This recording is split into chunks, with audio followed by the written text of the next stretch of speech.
After 3 matches in all competitions on the road, Louisville City FC returned to the comfortable confines of Slugger Field to take on 8th place Charlotte Independence in a massive Eastern Conference clash. Good evening, everybody. Tyler Terrence, along with none other than legendary coach Richard Broad. And tonight's pregame is brought to you by Four Roses Bourbon. And Richard, Charlotte currently sitting just above that cutoff line in 8th place in the Eastern Conference standings. Louisville sitting in 5th. And for Charlotte, they can get 3 points tonight and leapfrog Louisville, but as Mike Jeffries told us over the phone, it's very difficult to come into Slugger and get those 3 points. It is not going to be easy, and Charlotte has been a model of consistency and high standard under Mike Jeffries for the last couple of years, but there's no place that he worries about more. He says that Louisville is the toughest place to go on the road and get a victory. Well, they're going to be turning to the likes of Jan Ecker, the 27-year-old from the Ivory Coast, has missed the large chunks of this season due to injury, and in those handful of appearances, he's been able to get 3 goals and 2 assists. Very important up top.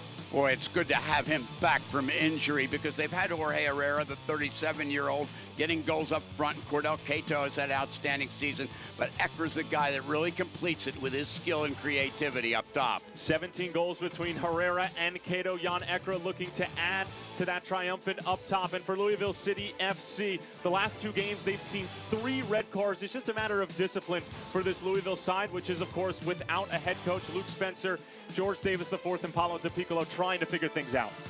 You get red cards, not only does it hurt you in that game, but it hurts you later on. You have to adjust your lineup. And Jimenez and Smith and Rasmussen, they're good players. They're too experienced to get these kind of disciplinary action, to show the lack of discipline and get sent off. They have to get more control and play with a lot more poise. Well, tonight, Louisville City FC are going to be without the services of Oscar Jimenez, but they're going to be looking for 3 massive points against the Charlotte Independents, who are looking to bounce back after a tough midweek loss against FC Cincinnati. It's Mike Jeffries and the Charlotte Independents traveling to take on Louisville City FC in this Eastern Conference clash when we come back. It's Toyota's 40th annual summer sales event. Come celebrate 40 years of savings at Toyota's House Party with great summer deals. Like $2,000 cash back on any new gas-powered 2018 RAV4. That's $2,000. Or get 1.9 financing on RAV4 plus $750 bonus cash. Or lease this RAV4 LE with 0 due at signing for $299 a month. Hurry, because soon it's lights out. Toyota, let's go places. At Dr. Mark Lennon Associates, I focus on taking care of my family, but I also focus on taking care of your family. We firmly believe that you've got to give back. Our primary goal is to do what's right for the patient. If that means glasses, contacts, or treating an eye condition, we will be sure you get the care that you need. We want to take care of you the same way we take care of all our family. This is our family. And here at Dr. Mark Lennon Associates, we're focused on your family, the community, and most importantly, your vision. Isn't it time to finally do something about your allergies? Rush allergy shots at Family Allergy and Asthma can begin to work in as little as 1 day, so you can find permanent relief faster than ever. Don't wait to feel better. Family Allergy and Asthma. My father passed his truck down to me. That's the same thing I want to do with you. It's an emotional thing to watch your child grow up, and especially get behind the wheel. I want to keep, stacking up the memories and the miles and the years. He's going to get mine, but I'm going to get a new one. When it's time for your old Chevy truck to become their new Chevy truck, there's Truck Month. Get 18% of MSRP cash back on all Silverado 1500 Crew Cab LT pickups when you finance with GM Financial. That's $9,000 on this Silverado. Plus, during Truck Month, make no monthly payments for 90 days. You know that coffee shop where people stand in line to pay twice as much for a cup of coffee as some other places? It's not always the lowest price that wins. It's the perceived value. Not every business has to compete based on price. At WDRB Media, we can show you how to brand your business, how to be more efficient with your media placement, and how to be more effective with your results. Give us a call. I'm Marty Hazel. If you knew what we know, you'd have called us already. There's a reason everyone around here complains about allergies. They're bad. But Family Allergy and Asthma can build up your immunity to what makes you miserable, ending your suffering for good. No more symptoms means no more complaining. Family Allergy and Asthma. GE Appliances welcomes you into tonight's broadcast as we're just moments away from kickoff between Louisville City FC and the Charlotte Independence. Legendary coach Richard Broad, Tyler Terrence alongside, and we'll take a look at the starting 11, beginning with Mike Jeffries, Charlotte Independence. And Richard, as always, all eyes turn to Jorge Herrera and Cordell Cato, 17 goals between the two of them. Been a great combination thus far. Ekra adding that extra dimension, and the key, Mike Jeffries feels, is not necessarily those two, but how his defense comes together. They've given up a few too many unnecessary goals and opportunities thus far. They gave up 2-on-2 set pieces to FC Cincinnati midweek in the USL Game of the Week. And on the other side for Louisville City FC and this coachless squad, they're going with a rather different lineup. It's a lineup where we're seeing some rotation due to the fact that they've already had 2 games this week. Kyle Smith getting the start along with Alex Suahi along that 3-back system. Well, there's some real changes. Cameron Lancaster not in up front, and some changes in the back line. And I wasn't sure Luke Spencer was going to make these moves, but he's on the sidelines now. He's interim coach, and he's made the moves, and he's taken a real gamble, taking some of his top players off. Louisville City FC, of course, coming off of that 4-0 loss against the Chicago Fire in the quarterfinals of the 105th edition of the Lamar Hunt U.S. Open Cup. That was the furthest that they've ever gotten into the U.S. Open Cup. And with that, we'll take a look at tonight's keys to the game, which are powered by Kentucky Lottery, who reminds you that lottery proceed funds college scholarship and grant programs, including every dollar of the popular Keys Scholarship Program. And Richard, for Louisville City FC, coming off of 2 losses in their last 2 matches in all competitions, keeping the energy high, and for the Charlotte Independence, it's utilizing what minimal width there is here at Slugger Field. Last 2 games, Louisville has come out very, very flat and let the other team get a grip of the game and never really got back into it. And they've got to come out a lot better. And Charlotte, on the other hand, especially on the counterattack, if they can attack from wide positions and use what width there is on a relatively narrow field, they can get some chances to score against Louisville in their own park. Well, for Louisville, it's been 3 matches away from Slugger Field, a 2-1 loss at Charleston, a 2-1 win at Tampa Bay. Cameron Lancaster with that outstanding free kick. And then obviously the midweek loss at Chicago Fire in Bridgeview, Illinois. And for the Charlotte Independence, they traveled to Nippert Stadium in front of more than 20,000 and fell to the first place FC Cincinnati club by a score of 2-0. But before that, it was a very impressive result at home against Nashville, which saw Caleb Calvert get a straight red in the dying moments of that match. He was then suspended for the following 3 games. A suspension thrown down by the United Soccer League, so he'll miss this match and then the next one against Penn FC. Lauren Varga in charge of our match tonight. Charlotte Independence in their all-blue kits. Louisville City FC, in their purple. Charlotte in their all-white. Hopefully I'll get the colors down at some point tonight, and we're underway from Slugger Field. Glad to have you with us for what should be a scintillating 90 minutes. And with 3 points, Charlotte can jump Louisville City in the standings, but as we talked about before in the Open, going to be very difficult to do, as Mike Jeffries made it abundantly clear that this is the one place in the Eastern Conference that he certainly fears traveling to.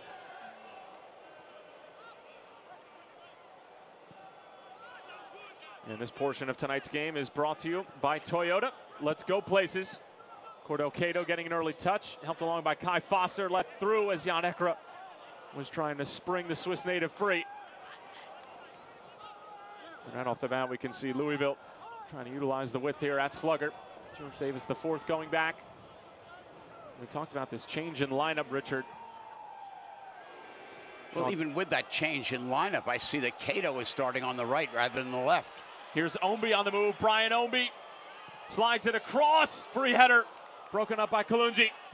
And the first time volley straight into a defender. Omby with it, turning, or at least trying to turn. And it's Watson who comes away with it. Brian Omby, very creative player. He can make a lot of things happen. The one thing that didn't happen last time, he didn't shoot the ball. He had a chance right in front of the goal, passed it out, maybe looking for the perfect shot, but just get that shot off. Brian Omby's a dangerous player, but he has to be more consistent, and I think he has to be more assertive. Well, we haven't seen him be assertive this season. Who could forget that wonder goal against the New England Revolution in the 4th round of the U.S. Open Cup that gave them the 3-2 victory. And then eventually taking down Nashville, USL foe, in the round of 16 in the Lamar Hunt U.S. Open Cup. And we've seen some great goals from Brian Omby, especially during the postseason in 2017. He was Mr. October for Louisville, as it were. Charlotte able to win it back. Herrera providing pressure, and Rajitsing having to come all the way off of his line. Dobrovolsky was the goalkeeper helping Louisville to the quarterfinals of the U.S. Open Cup. Here's Ombi again on the move, working on 18-year-old Sam Vines. Ombi slides it across. Kalungi got a touch to it, but does concede a corner, the first for either team tonight, and it's in favor of the home side. Like that from Brian Ownby, willing to take a player on, get the ball across. He's a good crosser of the ball. He can beat people. He can be very, very effective in the attack. 27-year-old from Glen Allen, Virginia, in his second season with Louisville. Spent time with Richmond, Pittsburgh Riverhounds, as well as the Houston Dynamo.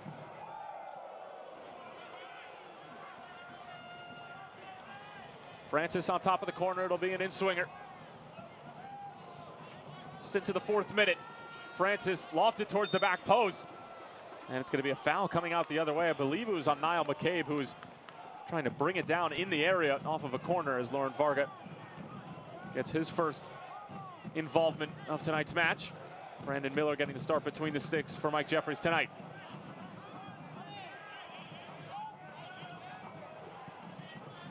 Miller, of course, a former Golden Glove winner in the United Soccer League under Bob Lilly and the Rochester Rhinos. Here's Sam Vines. Pass let him down. Cut out by George Davis IV. And here's Brian Ombi in space again on that right flank. Ombi. The return from Davis IV. Back for Davis. Miller got a touch to it. Able to parry it away from any immediate danger. And a very open start to this game, Richard. It's been a very solid pace.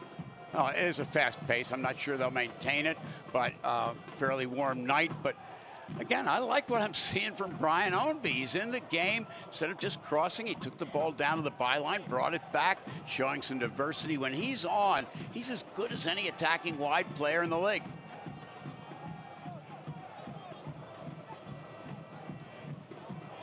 Wonder when Francis is going to throw the ball in here.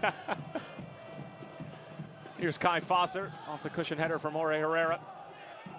37-year-old Colombian with 9 goals on the season so far.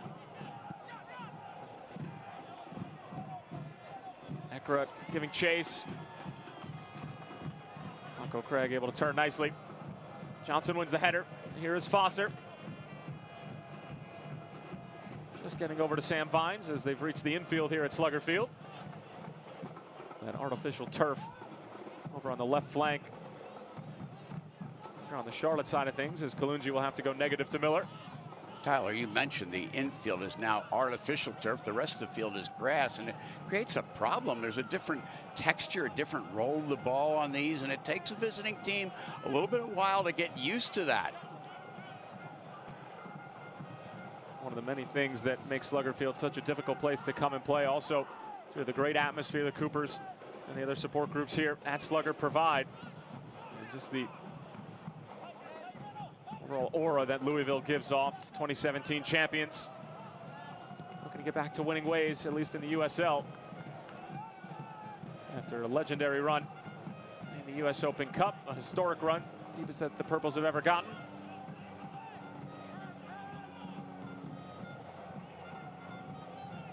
Bit of a miscue. Brian Ombi able to collect.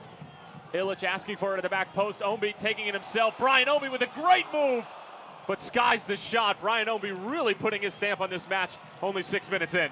He really is. This is a great effort by Ombi, but it doesn't have the finish. A tremendous effort going by a player, going by another player, but then getting the ball up. Put the ball on the frame. That's the key. If Brian Ombi can just finish some of these plays he starts, he can be an all-star. Ombi has found plenty of space out on that right flank in the early stages of this one. And Henry Kalungi really had no chance on that double step over. Fosser stumbles initially. Ekra couldn't clean up his first touch. Davis the fourth, more of the same. Johnson with a great step. Now Charlotte are off and running. Cato, he puts it up frame. It'll fall for Herrera. Ranjitsing with a huge save. Louisville were asking for an offside flag. It'll end up being a corner, but Jorge Herrera knew he had an opportunity for number 10 on the season. Oh, so close, and Ranjitsingh with a great effort coming off the line. They weren't going to get an offside call because Herrera was onside, and great anticipation by Ranjitsingh. It's the first opportunity or exposure he's had, and he comes up big. Kai Foster on the corner. Decent ball in. Herrera elevates, as does Paco Craig. Foster again. Working on Niall McCabe. Loops it in towards the mixer. Illich up for it, and the shot from Javon Watson. Curling wide, and we'll get another look at that Greg Ranjitsingh save off the line. Terrific effort as the shot is taken by Cato, and following it is Herrera. He's just about to put that ball away, and Ranjitsingh comes in, anticipates. Tremendous reactions, great leadership from the goalkeeper. And Francis's ball intended for Ilya Illich. Will skip all the way out of play. And Sam Vine, the 18-year-old, came up through the Colorado Rapids Academy. We'll throw it in for this Charlotte side. Amazing, he's only 18, poised, and played majority of the games this year. Donnie Smith has been injured for a large portion of the first half of the season, as this one has slipped through. It's a great ball, but Brandon Miller reading it the entire way. It was intended for George Davis IV. You get a goalkeeper hadn't played, he's going to be eager to come out. Brandon Miller has played behind Dykstra most of the year. He's getting his chance. He's been very aggressive, and actually Ranjitsingh didn't play in that game against Chicago Fire in the Cup, and he's ready to go too. We're seeing some excellent goalkeeping in the first 10 minutes.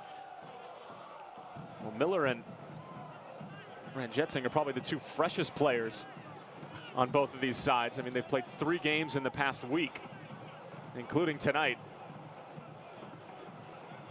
That's why we're seeing a lot of rotation as far as Louisville is concerned, with Cameron Lancaster on the bench, in addition to Sean Tosh and Pat McMahon.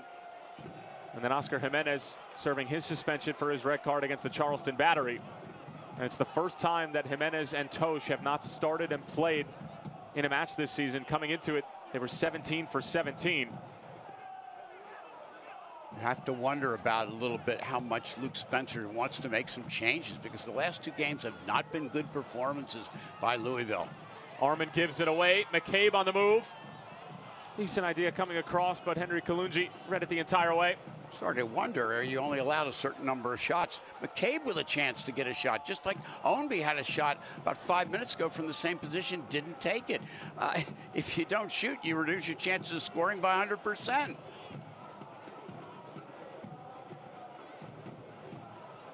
Jorge Herrera with the best chance of the match so far. Just a few minutes ago, Ranjitsingh coming up with a big save. Brian Ownby had a great chance as well, but never forced the save out of Miller. Speedy Williams finding McCabe. Pass was intended for Ownby. Sam Vines cuts it out. And looking to spring Jorge Herrera free on the other end. As Suahi forced to go all the way back for Ranjitsingh. He's claiming that there was a push in the back from Herrera. Meanwhile, Charlotte able to collect a deep throw-in.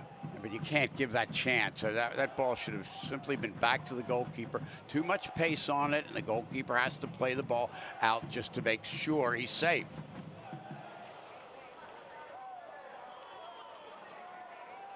Vines looking for an option. Finds one in Kai Foster.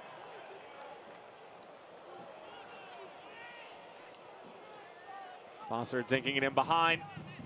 Broken up by Suahi. Davis IV. Going for Del Piccolo. Joel Johnson tracking back.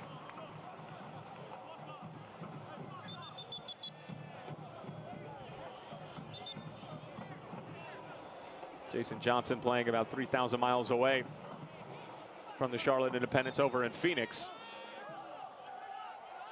Plays with that Phoenix style, that aggressiveness and pace and eagerness. He's a very, very exciting player to watch at that outside back position. Johnson was a finalist for Defender of the Year in the USL in 2017.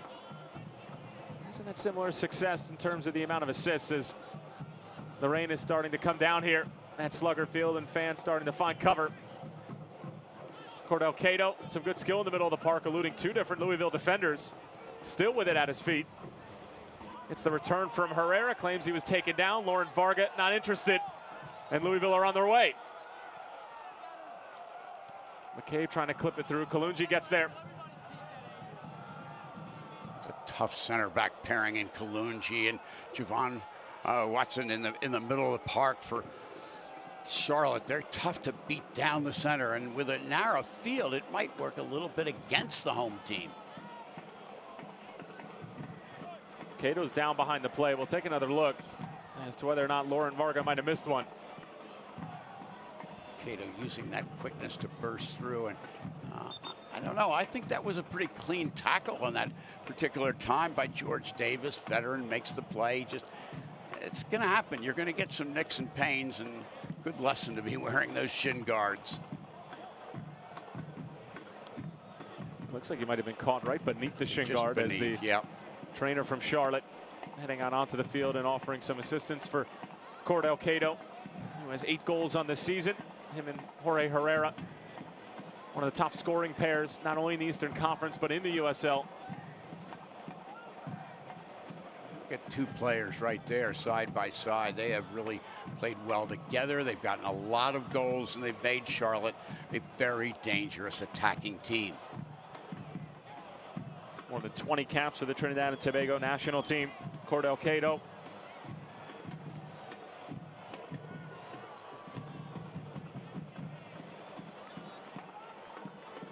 Eight goals, 3 assists this year. Has really offered a different dimension for Charlotte. When talking with Mike Jeffries as to whether or not Cordell Cato isn't the replacement for Enzo Martinez, who was obviously so great for Charlotte for so many years, he said it's not a replacement, but he offers something different, a little bit more of a physical aspect of the game, just in terms of his pace, and that's complemented Jorge Herrera extremely well up top. Been a nice compliment. As you say, Tyler, different styles of play, but very effective in different ways. A real good pace is what Cato brings to the equation. And again, a lot of skill from Martinez, who they will miss tonight. Enzo's brother Alex unavailable due to injury. And Alex hasn't gotten on the score sheet yet in 2018, but he does a lot in terms of creation and setting up his teammates. As Jan Ekra get up for this header, Del Piccolo ends up winning it. And Cordell Cato just trying to walk it off or run it off, whichever one comes first.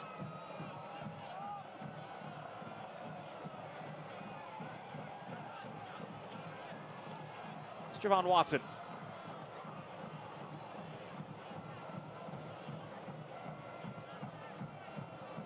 This portion of tonight's game is brought to you by Republic Bank, as we're into the 16th minute of play. One big save from Greg Ranjitsing. Good chance from Brian Omi that went over the bar, and really that's all she wrote here at Slugger Field between these two teams who are playing their 3rd game in a week's time.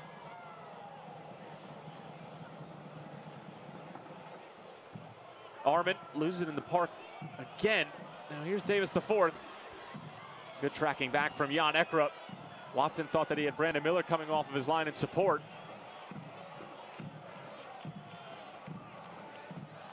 Vines almost lost it. It falls for Kai Foster. Charlotte scrambling to get the ball out of their own defensive third. The ball actually traveled over the line, and a corner kick coming up for Louisville. Very sloppy sequence of events for Charlotte.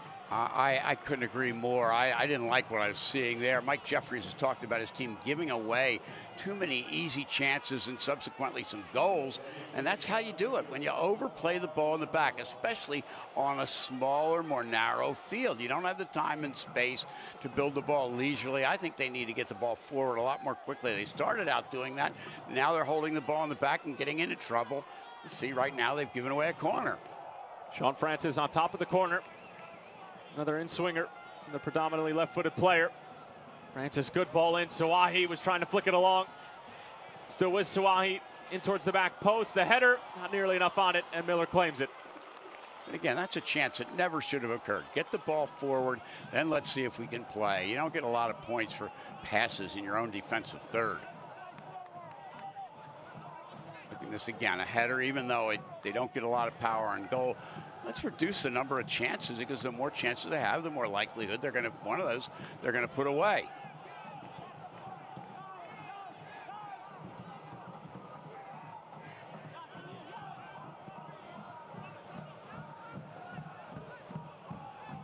Herrera felt like he was brought down. Speedy Williams with good technical ability to keep it for Louisville. Kyle Smith not playing in his normal position, but along that 3 center back line for Luke Spencer and Louisville City. Smith getting forward. Here's Ownby again towards the byline. Sam Vines got a piece of the delivery, and another corner kick coming up for Louisville. Kyle Smith will get forward from that outside back position, and he'll try to find Ownby, who we remember started this game afire, and now he hasn't seen the ball. Need to use your people who are having good games, and even though this is ultimately a team game, find those individual matchups where you can succeed. Ownby has certainly been around the block. Sam Vines can't necessarily say the same for an 18-year-old, so maybe they'll feel like that's a matchup they can win right there in the middle of your screen, in the middle of the penalty area. Francis bends it in. Miller punches it away. Might have been able to catch that, as it looked like last touch came off of Ownby, and a goal kick coming for Brandon Miller regardless. Looking at this corner again, Miller goes and punches that ball away. Good punch, a fair punch, but I think he could have caught that ball now. Nothing comes of it, but I think Miller needs to get his hands on it. The most secure ball is the ball that's in the hands of the goalkeeper. We did mention the rain coming down, and that's why a lot of the fans here at Slugger are underneath cover, so maybe the moist aspect of the ball has something to do with it as it goes over for Davis the fourth. Vines out to defend. Speedy Williams trying to bend it in. Vines stays with Louisville.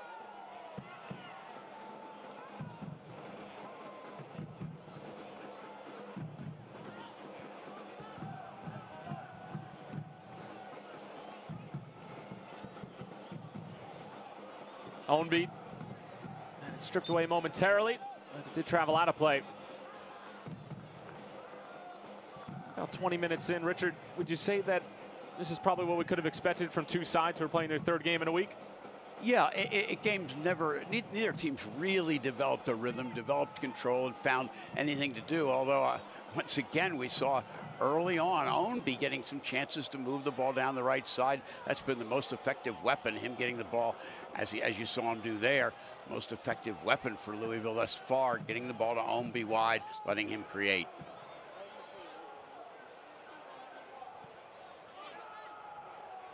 Very interesting. One thing that's happened here, Luke Spencer showing a great deal of confidence in the youngster Alexis Sohi playing in the center of the back. Just recently graduated from Bowling Green, had an outstanding career there.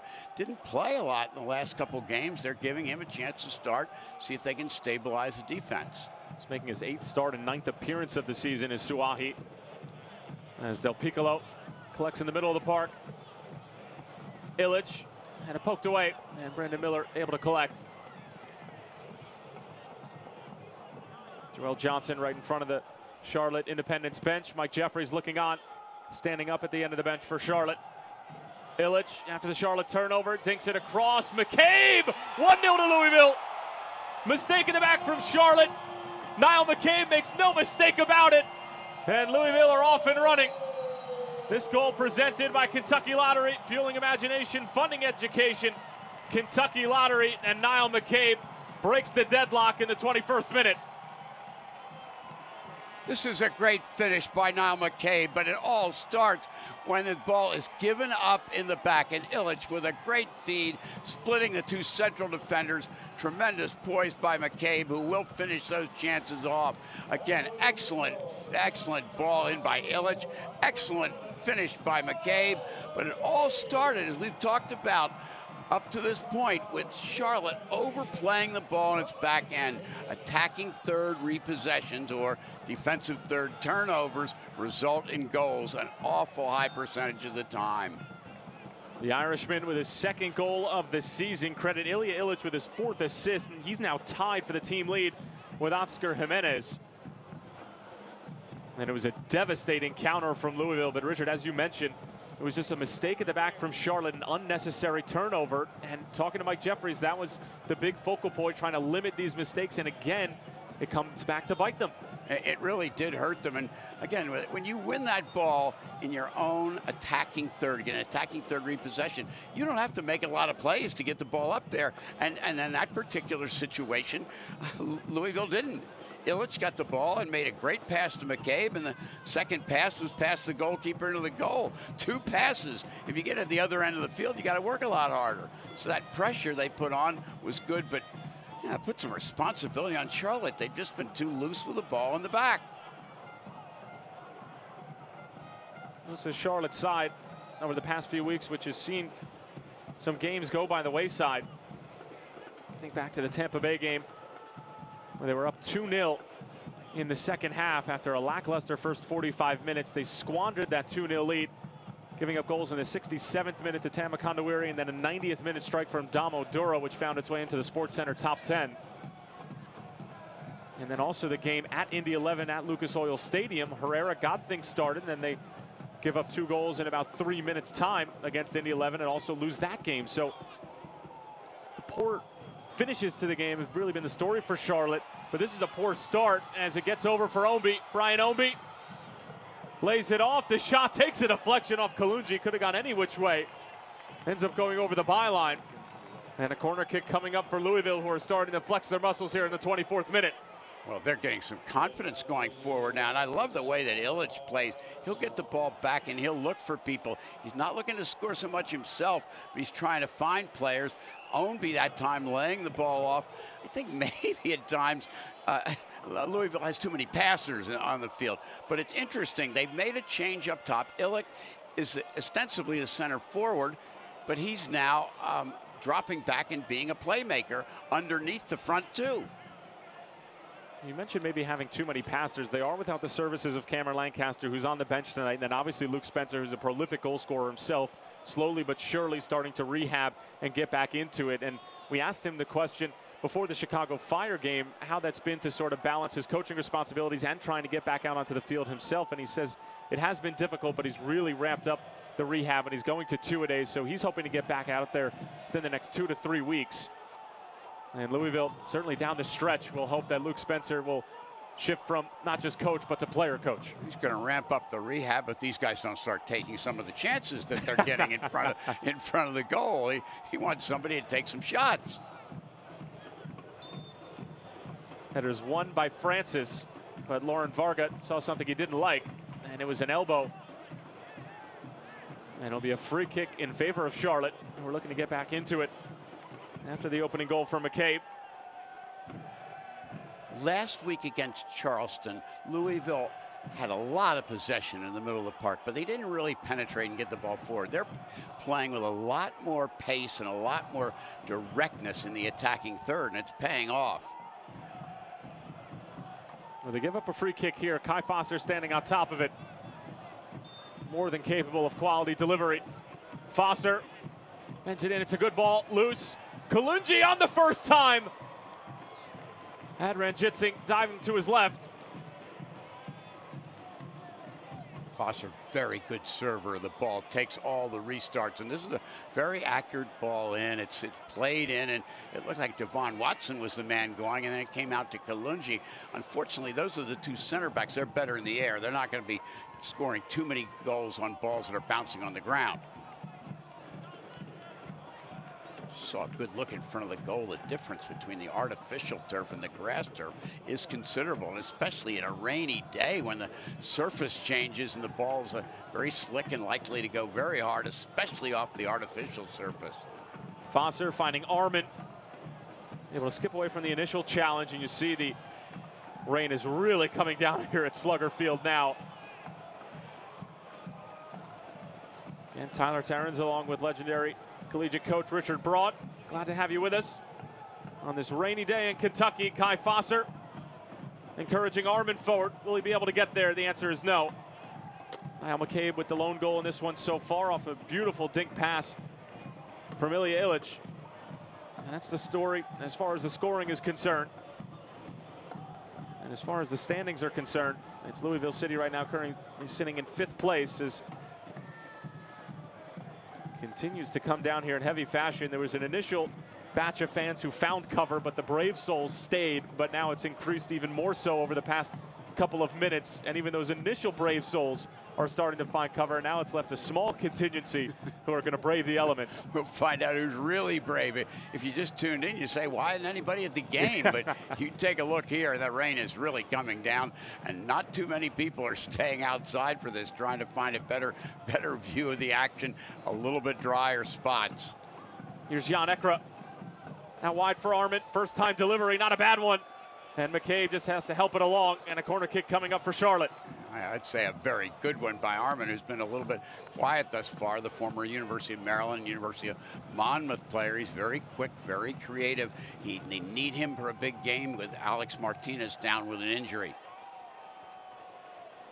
Foster on the corner again. This will be an outswinger. 28th minute. The 31-year-old from Switzerland. Looking for good delivery. Good ball in. Red Jetson gets a punch to it. Arment collecting seconds. It's a good thing Ranjitson got that, because they had a man wide open at the far post. I think it was Javon Watson. Foster getting away from McCabe. Room to work with. Cordell Cato. Being hounded by Speedy Williams. Ekra looking for the return pass. It's a good one. Cato able to get there, but it's right into the safe hands of Greg Ranjitsik. Was a good ball by Ekra and good tracking back on the defense. This man, though, is the key. He's the guy that sets the tone. He's been a very, very good goalkeeper. Greg Ranjitsik, one of the top goalkeepers in the league for the last couple of years. Celebrated his birthday this past Wednesday as his comrades fell to Chicago Fire. By a score of 4-0 in the U.S. Open Cup.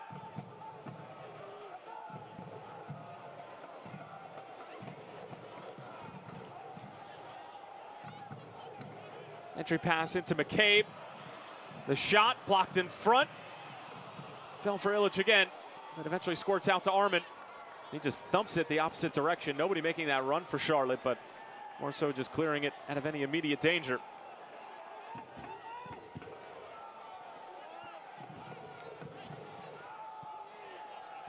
Great movement from the Independents. Cato not on the same page as Jan Ekra.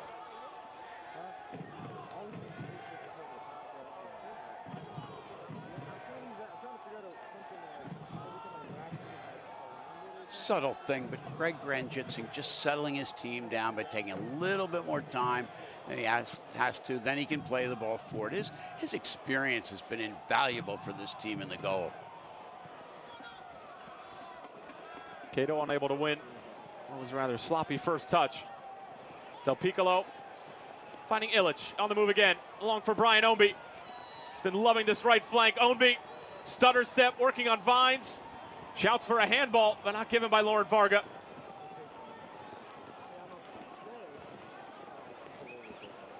And this portion of tonight's game is brought to you by Sullivan University. As we're into the 31st minute.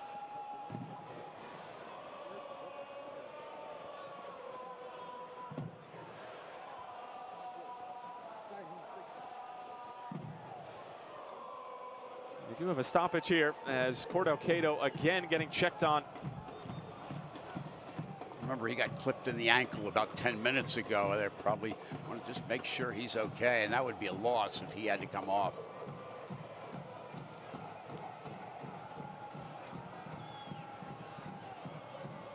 You can see he's in considerable amount of pain. Hasn't necessarily been himself for the first half hour of this game so far. Here's Francis. Speedy Williams fending off Jan Ekra. And it will be a foul against man from the Ivory Coast. As Johnson delivers ball right into the head of Jorge Herrera. And it seems like Jorge has been stranded on Herrera Island up top. Doesn't have a lot of support. He has been indeed.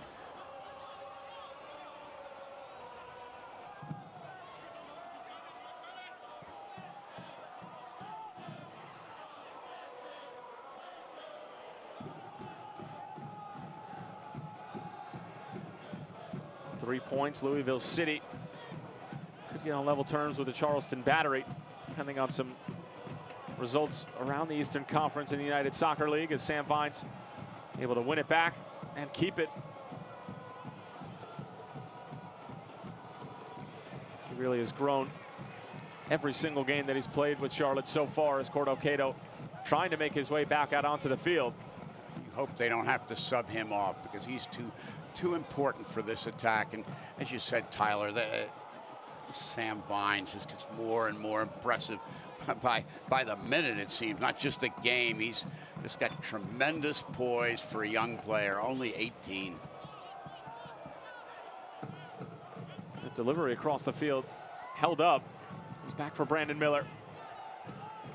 And his clearance closer to Mike Jeffries than anybody else on the field.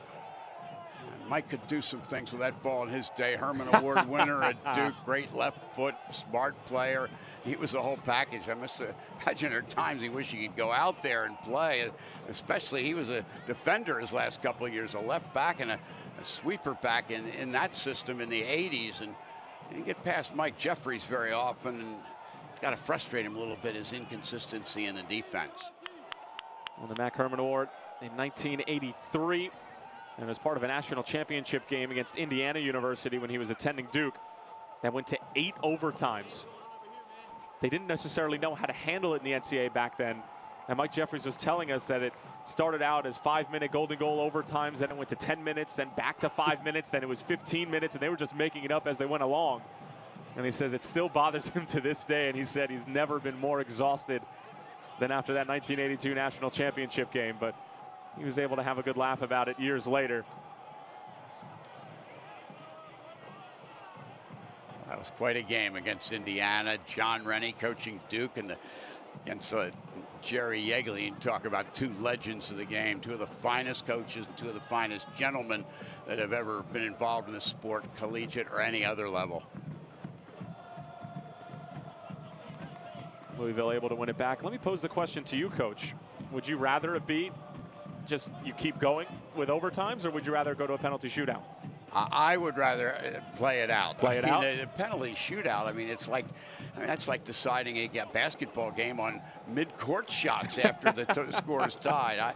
You got to play it out, I think. And we need more scoring in the game so we avoid those situations. And I think there's some ways to accomplish that.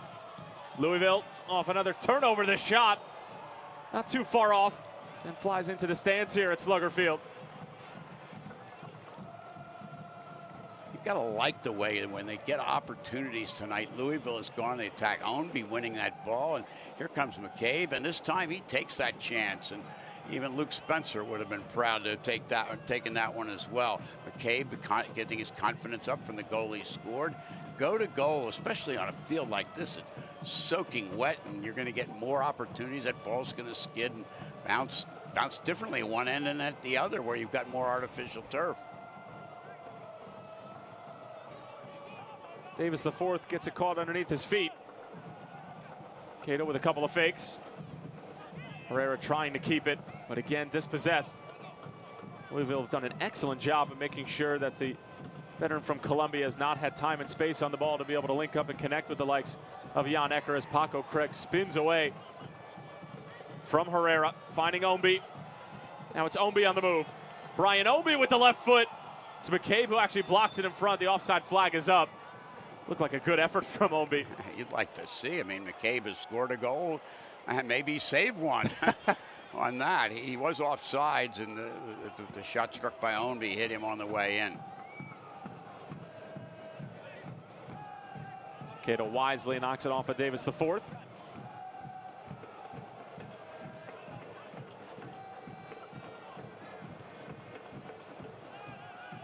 Charlotte is a good attacking side, but thus far, Louisville's really kept them from generating much of the attack, and this has got to be pleasing to Luke Spencer.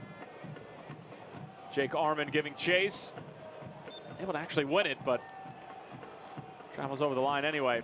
And a goal kick coming for Greg Ranjetsing, who's had to make really one key save in the opening moments of this game. But other than that, Charlotte have not really tested the keeper from Trinidad and Tobago. Been very, very good all season long. He just has that sense and that mature, stable influence on the entire side. Well, no championship team will be found with a mediocre goalkeeper, and Greg Ranjetsing anything but mediocre. Speedy Williams takes it on the first time. Not a bad effort, especially given the conditions. And Brandon Miller, a little bit nervy, diving over to his left. Good idea from the Jamaican. This is why you want to take chances on a field like this. The ball is going to skid on a wet turf, and you see how quickly that ball gets on top of Miller. It's wide this time, but put it on the goal. Maybe you get a rebound and a second chance off this wet ground.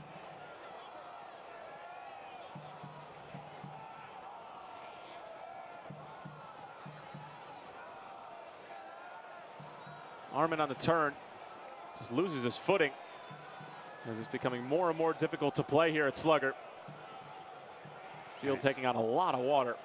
In that situation, he was going from the grass to the artificial turf, and it's an adjustment, especially if you're not familiar with that kind of surface, and you can slip and you lose your footing very easily. Herrera claims he was taken down by Paco Craig. Lauren Varga again not interested, as the Louisville three-back pairing has really been all over Herrera.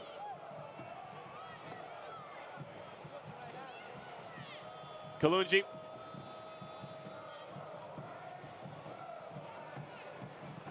Finds a fizzing ball into Ekra, can't hang on to it.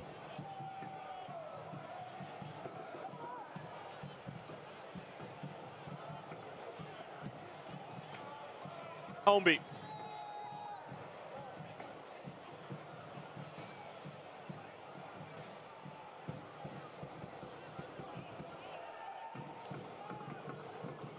.39th minute, getting closer and closer to the halftime whistle. Niall McCabe's goal, still a difference between these two Eastern Conference sides. Cato dinks it in, won by Paco Craig. Skipping all the way through. Brandon Miller off of his line. And Louisville have done a good job. Their line of confrontation is rather high, Coach. I mean, it's about 10 or 15 yards in front of midfield, and whenever Charlotte are trying to come through the middle, they run into a wall of purple jerseys. Really are. They're just dominating and creating numerical advantages all over the park with 6 minutes to go, and plus the injury time. Louisville's completely put their stamp on the game. They should be up more than one goal. And it's probably going to be kind of a moral victory for Charlotte if they get out of it only one down. Davis, the fourth's effort was blocked in front. It looked like Javon Watson got a touch to it. Armin spinning away from trouble. Good challenge from Kyle Smith out wide, and what Brave fans have stayed in their seats during this deluge. I appreciate the effort. Slide tackle here from Kyle Smith, very aggressive player. He basically came on this team on a tryout with a bunch of other players, made the team, and the coaching staff really liked what they saw. James O'Connor and Luke Spencer likes it too. And we talked about him getting that red card, but it was just a hard tackle that he just didn't quite control well. But he's had an outstanding season, Kyle Smith, unsung hero. He was one of the players who got a red card in that U.S. Open Cup match, but that doesn't affect play in the USL. He will be unavailable next season in the first round of the U.S. Open Cup that Louisville will participate in. And Sam Vines thumps it away. Herrera wasn't exactly sure where the ball was located. Foster intended for Cordell Cato, and Sean Francis will go all the way back. Given away by Watson. Illich finding Ownby. Louisville with numbers again. Brian Ownby working on Vines. Ownby, it's off the crossbar. A great effort by Ownby, and you saw what he's capable of. That's a rocket that he hit, and another 6 inches lower, and it's 2-0. Ownby running at the defense with pace, striking that ball, and it looked to me like Brandon Miller got his hand on that, and we should have a corner. Brandon Miller with a very important touch. Sorry, Coach. Again, but that started, Tyler, with a giving up the ball in the back end. Casual pass by Javon Watson. And Kevon George able to get it out of any immediate danger, but it's right to the feet of Speedy Williams. Ownby again. Suahi sliding it through, intended for Davis the fourth. Well covered by Watson.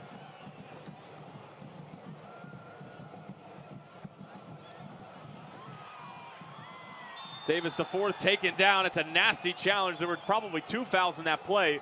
Lauren Varga played advantage on the first one. Davis, the fourth, taken down the second. And a free kick coming up for Louisville in a dangerous area. Mike Jeffries at halftime. I don't know whether he's going to break a blackboard over his head or jump up and off a chair or what, but he's got to get these defenders to stop giving away the ball. Javon Watson makes a really nice play covering and then dribbles the ball almost to midfield and then gives it up, and that's why we're having a free kick coming up for the opposition here. This is Watson. He loses the ball and Davis picks it up, and Davis gets fouled on that particular play, and now there's a restart. No reason for Watson to dribble that ball out. He's expended the energy. Get rid of it. Francis, decent ball in, off the crossbar. McCabe on the first time. 2 crossbars in about 2 minutes of time for Louisville City. And the sun is starting to peer through here in Kentucky. And it was almost a shining moment for Sean Francis. Not sure whether that was delivery or put on frame, but either way, it rocks the woodwork.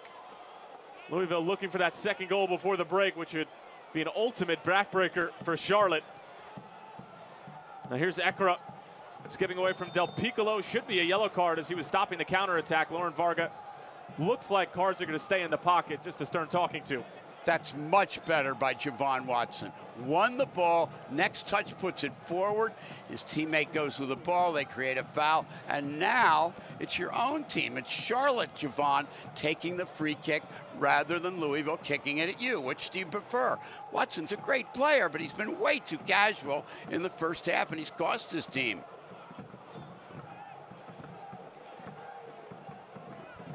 Every cloud has a silver lining, can't right? Be romantic, right? Yeah, a little romance here, but let's see what happens on the restarts. Kai Foster's header falling into the path of Illich. First time pass for Speedy Williams. Nice little give and go. McCabe making a big run. It takes a deflection off of Sam Vines and smothered by Brandon Miller. As we're well into the 45th minute here at Slugger. And Brandon Miller just wanted to slow things up.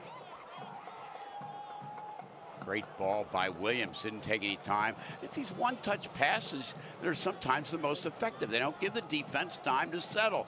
When they hold that ball forever, the defense gets organized and it's much easier for them to play. Davis the fourth with plenty of green to gallop into. Now being closed down, great tackle. Still with Louisville. In for Francis. Francis with the shot just over the crossbar. And we'll have 1 minute of stoppage time here in the first half. And stoppage time brought to you by Sullivan University. And that's not number 1 coming in for number 0, but just 1 minute of stoppage time. Just wanted to correct that for you, Coach. Herrera, not a bad idea at all. And Ranjitsingh ran into the post, wasn't exactly aware of his surroundings. That's a good idea by Herrera because they haven't really tested Ranjitsingh at all, so why not take the chance? And you never can tell what happened. You shake up the goalie a little bit, if nothing else. I don't think it was exactly Herrera's intention to have Ranjitsingh run into the post, but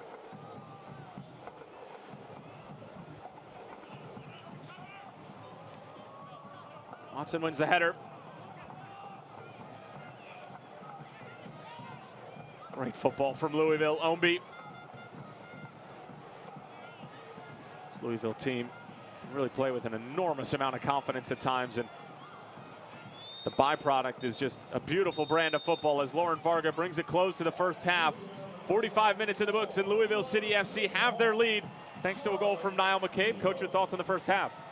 My thoughts are that this team, the Purple, have really done a job. They've taken over the game, especially since that goal by McCabe. But, wow, Charlotte's been their own worst enemy. They've played with the ball in the back. They've given up the ball possession unnecessarily. And they're very fortunate that Louisville isn't up more than 1-0. Well, for Mike Jeffries and company, they're going to have some things to talk about at halftime. Luke Spencer has to be happy with the response for Louisville after a tough midweek loss in the U.S. Open Cup. We'll be back in just a few minutes with the halftime show. Stay with us. It's Toyota's 40th annual summer sales event. Come celebrate 40 years of savings at Toyota's House Party with great summer deals. Like $2,000 cash back on any new gas-powered 2018 RAV4. That's $2,000. Or get 1.9 financing on RAV4 plus $750 bonus cash. Or lease this RAV4 LE with zero due at signing for $299 a month. Hurry, because soon it's lights out. Toyota, let's go places.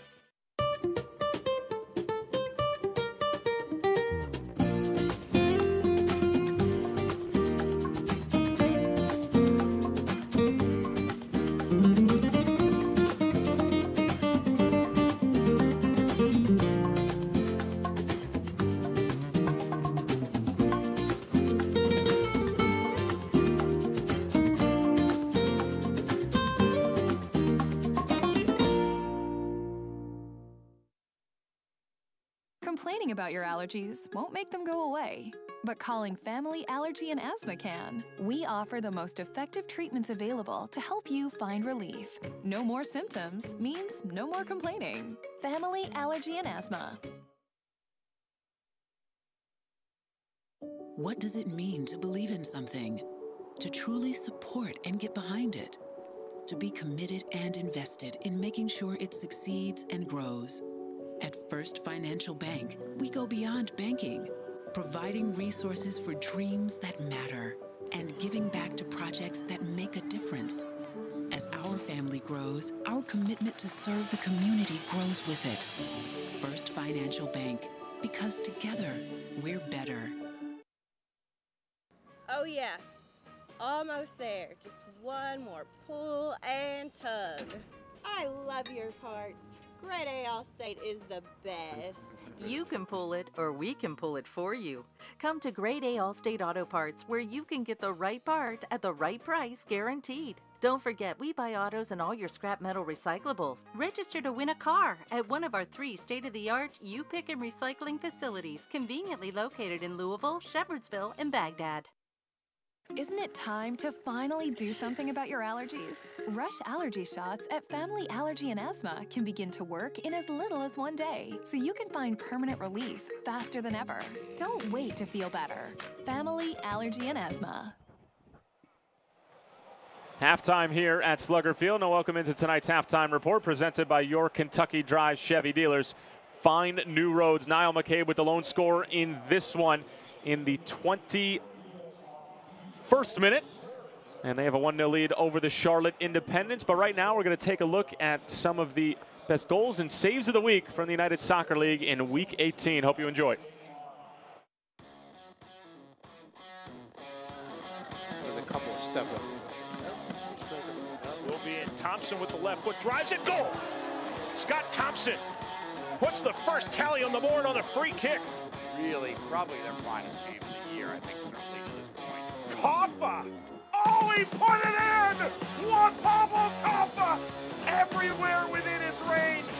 It's still not in there. Shot comes in, blocked away again on the 6-yard line, and Vegas is able to clear for a moment. Here's Donovan with a chance. Oh, my word! Connor Donovan blasts it home! Maybe something for Sheffield Wednesday. Regardless, he's done a great job. Dibiaga long throw, and the rip is in! Alex Dixon!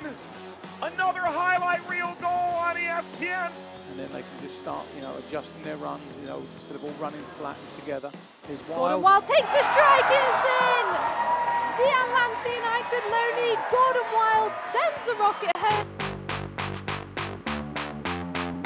Sky Blue FC in the NWSL. Ball is headed and saved by Byers. Levels especially as we see Osei. He is onside. Great job by Work keeping the legs together. A shot, and Junior gets it saved by Work. Ellis Hayden, back heel, Romero, and the save by Wazinski. It's a good ball into the box at the back post. Cooper with the big save. It's a great save there. Gets by Barnathan. Will take the shot, tries to curl it towards the back post. Parried away by Zendejas.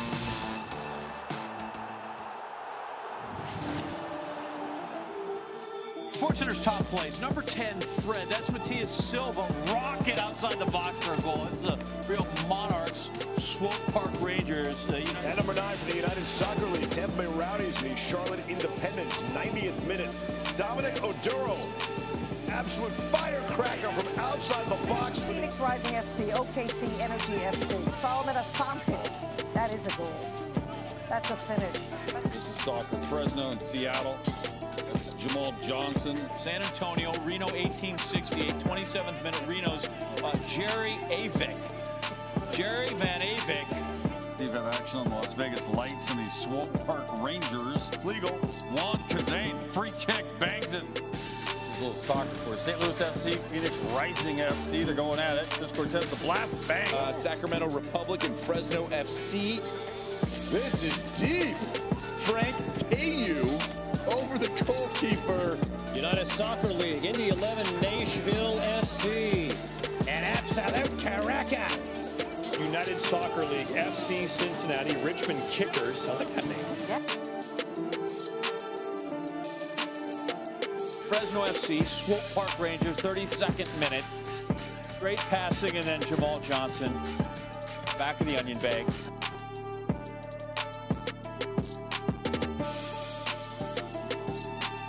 Nashville and Penn FC. Nashville working the give and the go. Lebo Maloto. Bebeto. Maloto. We're up to 2. More United Soccer League. Jason Johnson. Be arrested. That's an unbelievable goal. JJ, the scissor kick.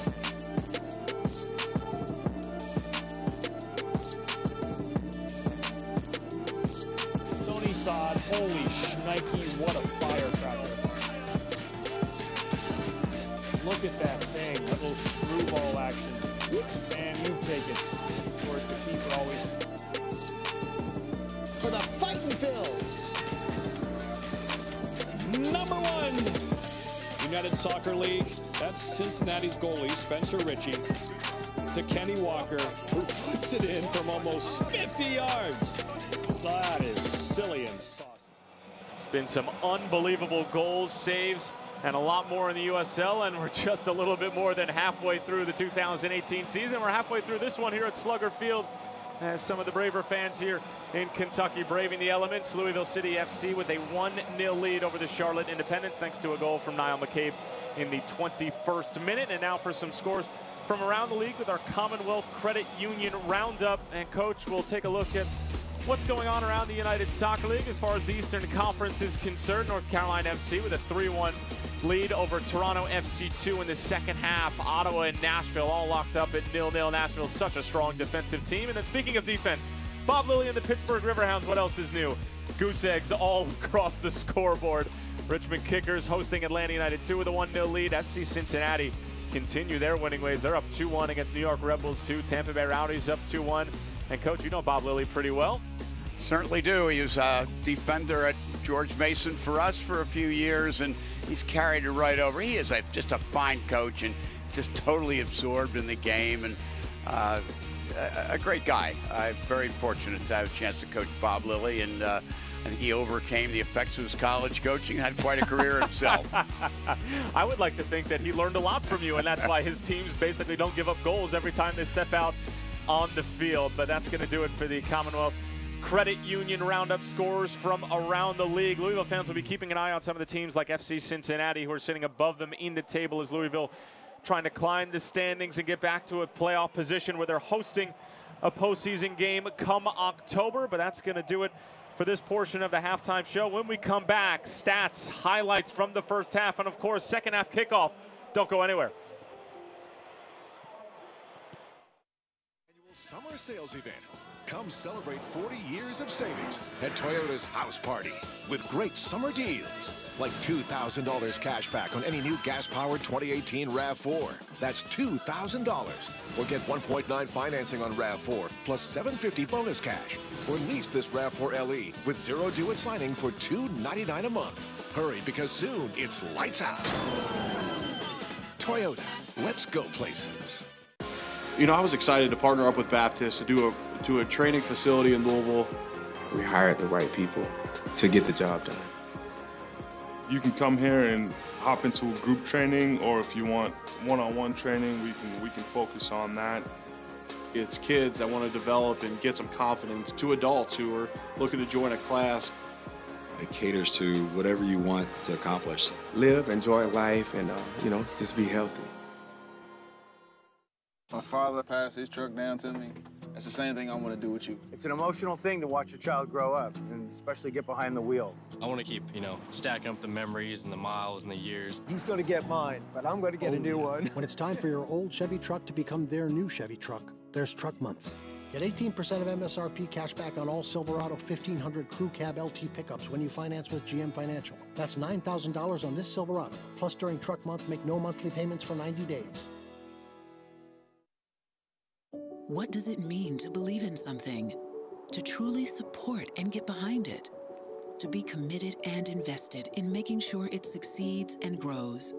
At First Financial Bank, we go beyond banking, providing resources for dreams that matter and giving back to projects that make a difference.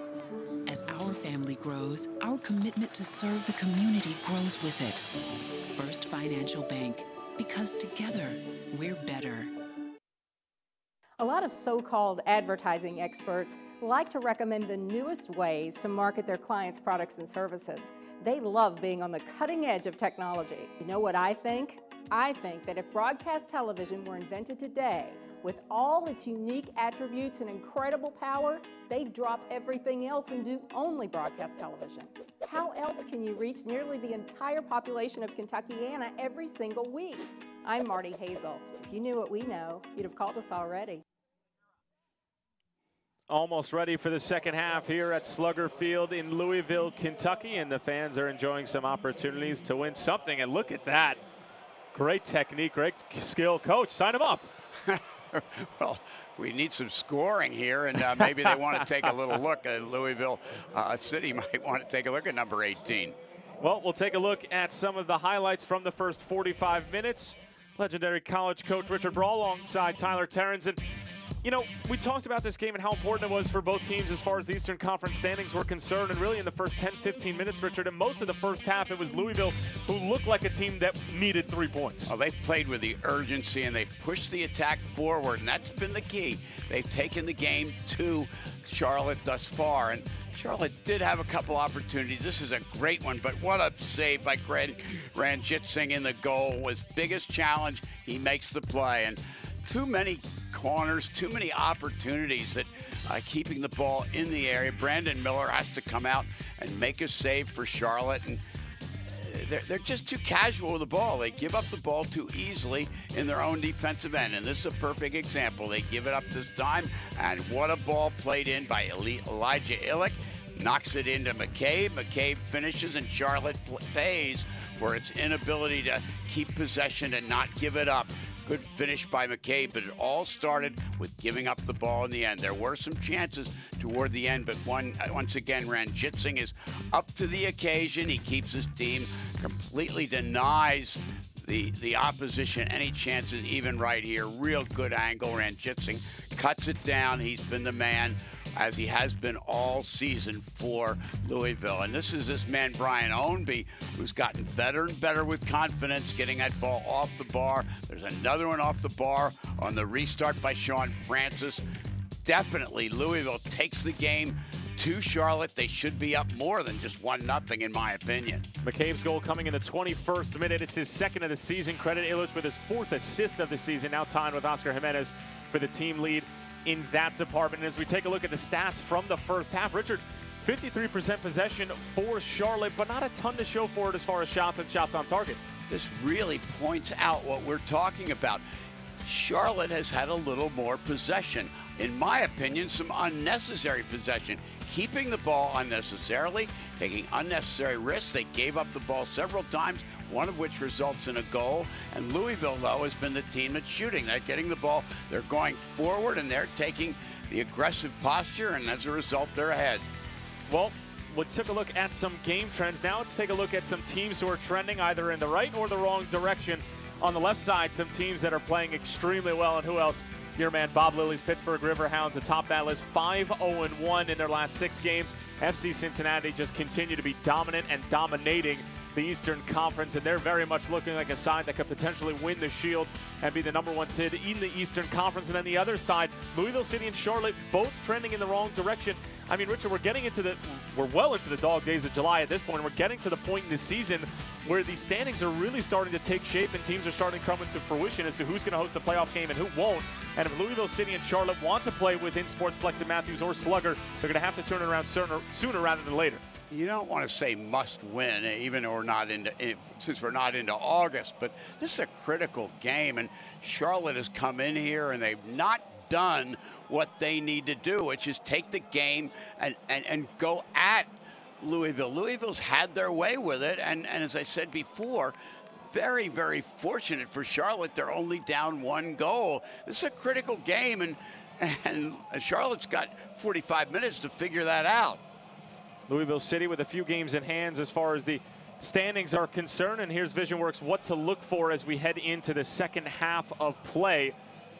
As we did have a substitution, Greg Jordan coming on here at the start of the second half. And coach, for Louisville, keep pressing. It seems to be working for them. And then for the Charlotte Independents, as we've talked about ad nauseum at this point, just quicker getting out of the back. Yeah, don't hold the ball in the back end. You're playing on a narrow field, and especially in this end, you're playing this artificial turf combined with the grass. It's going to be very tough to play. It's a wet field. Get the ball forward, and let's see how well your opponents, let's see how well Louisville can play. They're at home. They're comfortable, and they'd be happy probably with a 1-0 lead, but let's make them play. And it looks like Greg Jordan has come on for Cato. I'm guessing he just may not be able to go, getting knocked down a couple times, clipped in the ankle, and that's a loss for Charlotte. Cato's a large part of their attack with his pace from wide-angled positions. And speaking of getting clipped in the ankle, substitution brought to you by Great Clips. Sean Francis in the early moments of this second half, bending ball in. Brandon Miller punches it away. And Jake Arman with a clever first touch, although Kyle Smith able to win it back. What I think is really more clever, and it doesn't seem to be clever, maybe that's not the word, is how much more quickly with the ball and how fewer touches are being played by Louisville. They're knocking the ball around, making the ball do the work, and being effective as a result. Javon Watson clearing it off of George Davis IV, and a goal kick coming for Brandon Miller. And again, the Louisville City FC goal very much came to fruition by a mistake from Charlotte at the back. Johnson was trying to clear it up, and it was blocked and then eventually taken with inch stride by Ilya Illich and company. And tonight's portion of the game is brought to you by Plainview Apartments. Louisville City moving up the field in the form of Brian Omby. Omby early delivery, good ball in. Couldn't quite be handled by Ilya Illich. More composure from the Purples on the ball. More of the same story from the first half. Omby again, trying to bend it in, blocked by Sam Vines.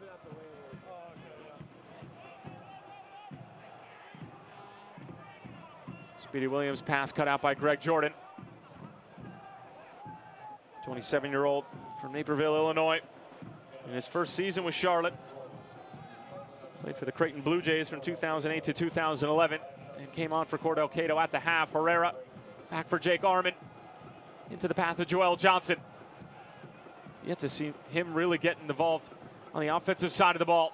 As Paco Craig getting rid of that Johnson delivery. Joel Johnson attacking force. If he gets forward, let's see if they try to spring him forward a little more in the second half. Vines up the line, passes cut out. Jan Eckert showing good strength. Herrera still with it. Now it's Jordan. Greg Jordan on the turn. Out wide for Sam Vines. First time delivery, not a bad one. Ranjitsingh off of his line and able to snatch it out of the air.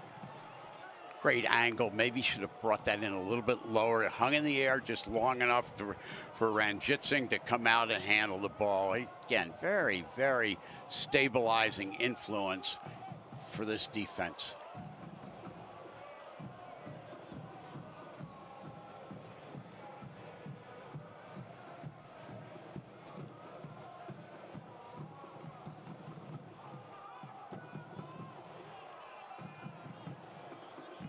Here's Omby.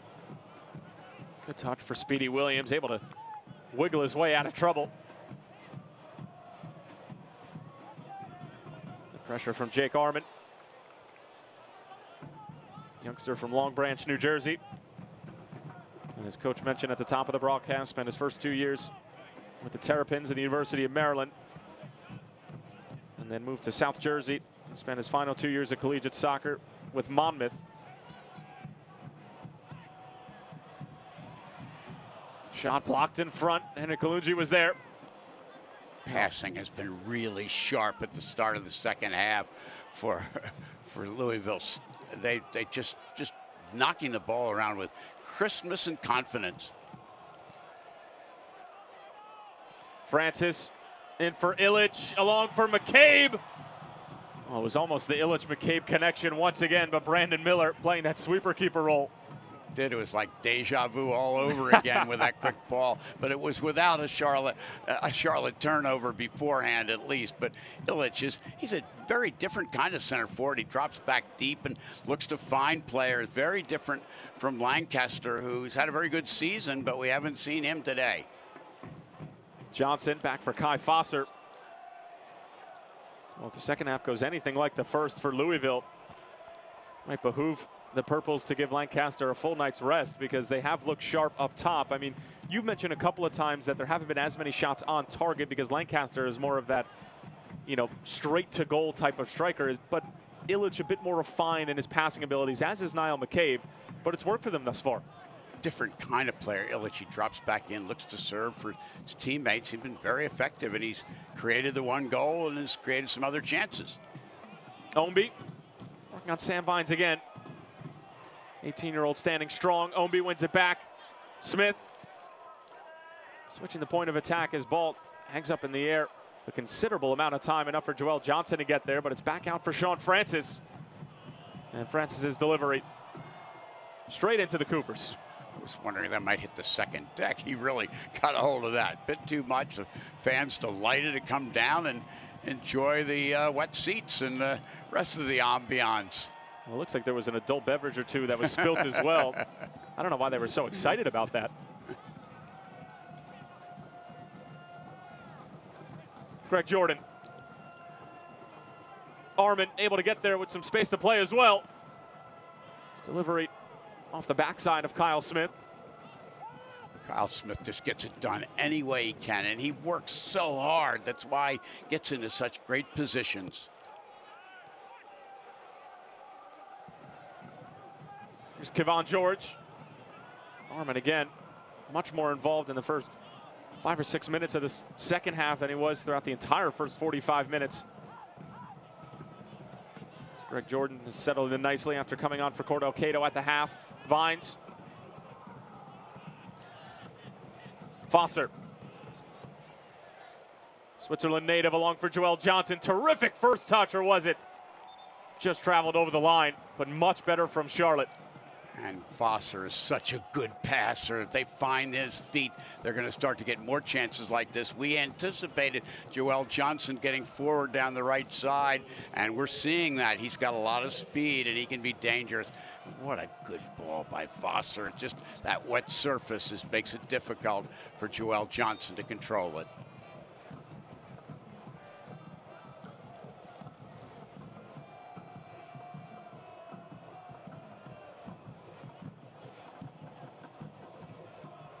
Couple of updates from around the Eastern Conference. Pittsburgh and Charleston still 0-0 in the 84th minute. Ottawa and Nashville 0-0 in the 86th minute. And FC Cincinnati holding on to a 2-1 lead against New York Red Bulls 2. 4 of those teams mentioned sitting above Louisville City in the standings as Brian Omby skips away. Omby's shot takes a deflection. Miller spills it, and it was completely scuffed by George Davis IV. I'm not sure he thought the ball was going to fall to him like that. Taken by surprise more than anything, and the veteran knows a chance just has just gone by the wayside. If we get a shot of Mike Jeffries right now, he is probably gnashing his teeth and pulling his hair out because he hates this field and the slipperiness. And that ball comes, you see Brandon Miller slipping and sliding, can't keep his feet. very lucky that ball didn't fall to George Davis, but the shot was created earlier when a player slipped down. And there's Mike just saying, please don't play with the ball in front of the goal on that artificial turf. I'm sure that's exactly what he's saying, with a couple four-letter possible words mixed in. Well, it looks like all of his hair is still in contact, at least last time we checked. But it's a lot grayer than it was in the first half. I'm sure he'd appreciate that greatly, Coach. Well, he has a reason to be, and it looks to me like he's gotten the point across. Let's not play with the ball on our back end. It's too risky on a narrow field, a wet day, and the turf is uneven. That's just a reality. And Mike has talked to us about it. He said, look, this is the toughest field in the entire league to play in. Let's not let the field be a factor. And the key, in my opinion, is getting that ball forward and putting the other team under pressure, much as Louisville was able to do to Charlotte in the first half. Foster able to collect after the Francis turnover. Foster still with it. Great perseverance along for Armin. It just skips out of play. It looks like Armin might have been able to get a touch to it, but nevertheless, a throw-in coming up for Louisville. It's a little unpredictable again on this surface, but I like the way Vossler will not only make good passes, but he'll run well with the ball. And they need to find his feet. He's a smart player. He's got some experience, and he knows what has to be done to get results. A little more than 10 minutes into this second half. Tyler Terrens along with legendary collegiate coach Richard Broad. It's Armin trying to find Sam Vines. Niall McKay with the lone goal in this one in the 21st minute by way of Ilya Illich, his 4th assist of the season. And that looked like a foul throw-in. Boy, it is really hard to get a foul throw-in called. I think you can kick it in if the ref isn't looking. But again, that time Sam Vines just sort of dropped the ball there, and the referee couldn't ignore it. Charlotte thought they had Ownby bottled up. He's able to get it over for Illich. Claims for a handball not given. Armin running into Speedy Williams. The handball eventually given. It's gotten the entire Charlotte bench off of their seats. Mike Jeffries giving Laurent Varga more than an earful.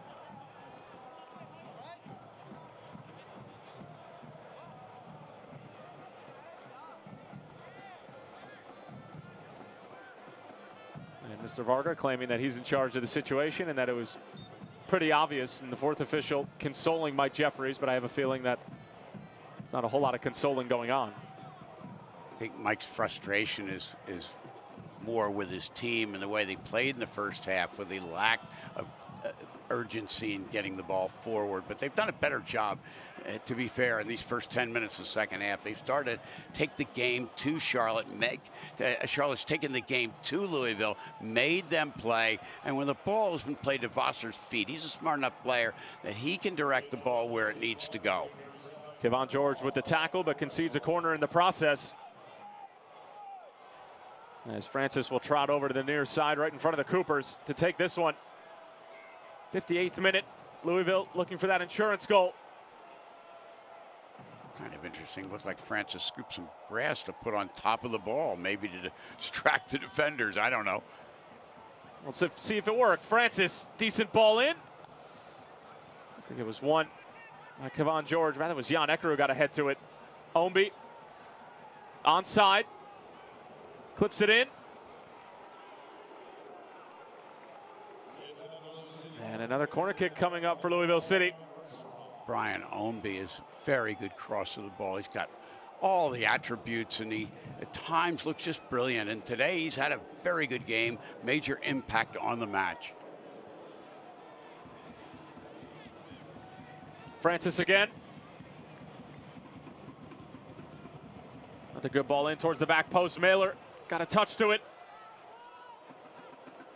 That's a great punch by Brandon Miller. I followed him a couple of times in the first half. Felt he should have caught the ball before the field got so wet, but that time it was well out, and he extended. That classic technique that time by Brandon Miller, punching that ball high, long, wide, and away from danger.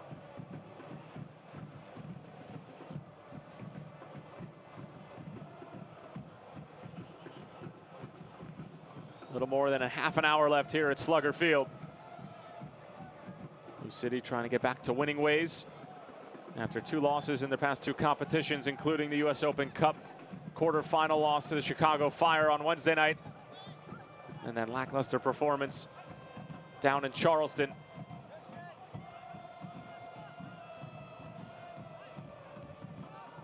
Armin.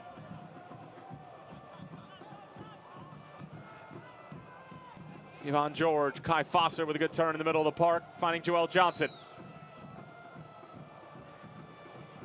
Hecker offering support. Again, that line of confrontation for Louisville doing an excellent job of making sure Charlotte can't build up the way that they'd like to.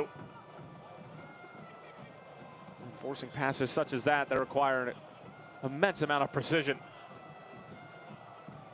Del Piccolo. It looked like the ball popped up, and it is going to be a handball.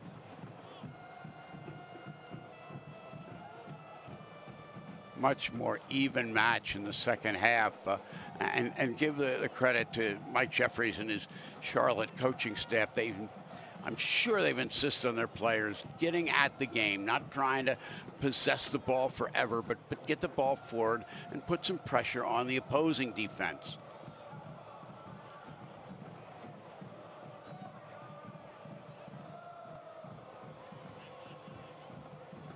Louisville up 1-0 at home, in no rush to go forward.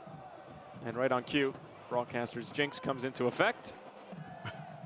And Brandon Miller clears it away.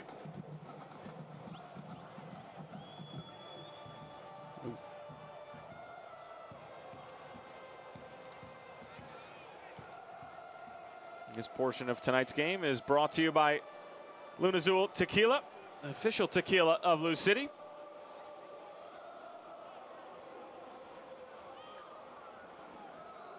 The one thing you have to keep in mind here, it's still just 1-0, and I feel like this with a wet surface and it's narrow and two pretty even teams. Isn't going to take much for just one slip up, and all of a sudden Charlotte gets a sort of a garbage goal. It won't be garbage for them, but if they get that, we're tied up. So Louisville, I think they've got to go and they've got to see if they can get that second goal.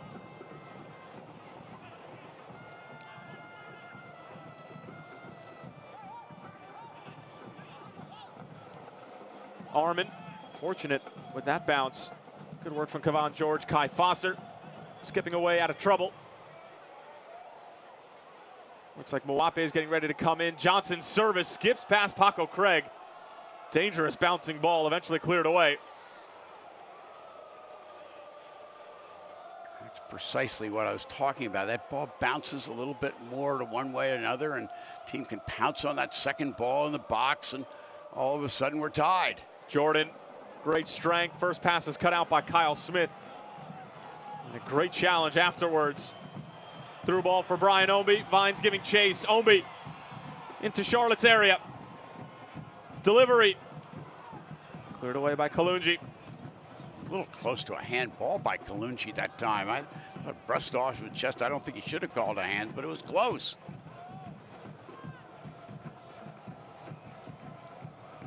Francis whips it in. Nothing doing for Lou City. And it looks like that substitution is now going to take place for Charlotte. It'll be the second substitution of the night for Mike Jeffries, and it's going to be Zambia native Lutaya Moape, attended Lindsey Wilson College, and who Mike Jeffries described as somebody who was going to be a fan favorite around the Sportsplex at Matthews once he started to find himself on the field. Replaces Jake Armin here in the 63rd minute, and the substitution brought to you by Great Clips. Jake Armin just not quite having the impact on the game today. He's very skillful, very composed player, but this isn't his kind of field. He needs to get on a wider field where his technique can be more effective.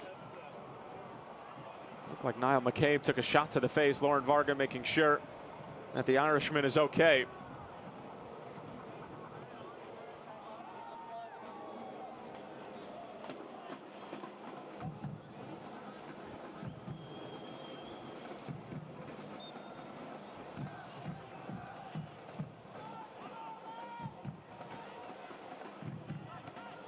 And 70 appearances and double-digit goals for Niall McCabe in his 4th season with Lou City. Paco Craig gets it over for Davis the fourth. Patient build-up from Lou City.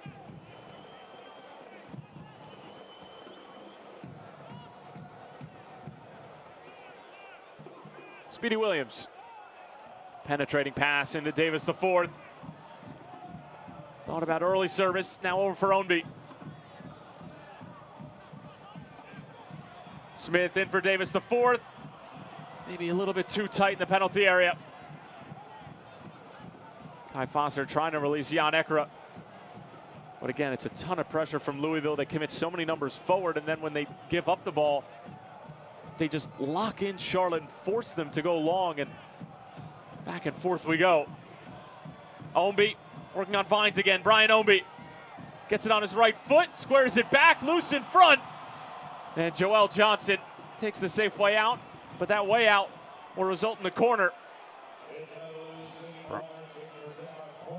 You can see Niall McCabe referring to the surface in the infield and the change of surface here at Slugger Field. That's his own surface. He can't blame that, but this is a good effort. He just couldn't quite get that footing down. And Niall McCabe and Ownby again creating chance after chance from that right side. And again, you can't really fault the young man, Sam Vines, but he hasn't had a lot of help, a lot of support. And Ownby's going to go to his right almost all the time. So you've got to force him that way and try to get some help back in the center. The defense have just not come together as well as it should have for Charlotte on many of these occasions. Francis on the corner, an outswinger. Still loose, the bicycle kick just over the crossbar. Lou City claiming that there was a touch involved, but seemingly not the case. This is Alexis Suai going up for this ball. And it shows a lot of athletic ability here. Could have been called a dangerous play. I think it probably should have been because he brought his boot up into the face of a defender. But you saw his tremendous athleticism, and that's why they like his future.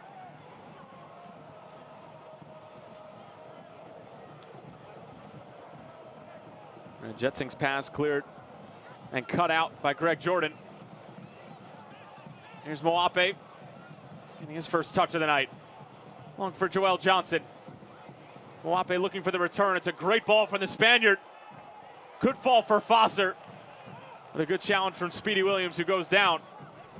Moape adds a lot of dynamism and a lot of speed. If he can beat people, he can really be effective. Charlotte has one more substitution to go, and you wonder who they're going to bring on.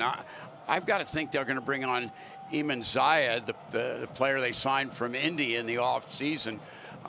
Now we might be looking at a necessary substitution for the home team for Louisville, as you see Williams going down on a hard tackle. It might have been Moape committing the foul. Looks like Williams will be able to shake this off and stay on the field. He's done a lot of work alongside Del Piccolo in the midfield. One of the best central midfielder pairings, not only in the Eastern Conference, but in the United Soccer League, which obviously proved to be the case in 2017 as they came away with the USL Cup. Johnson.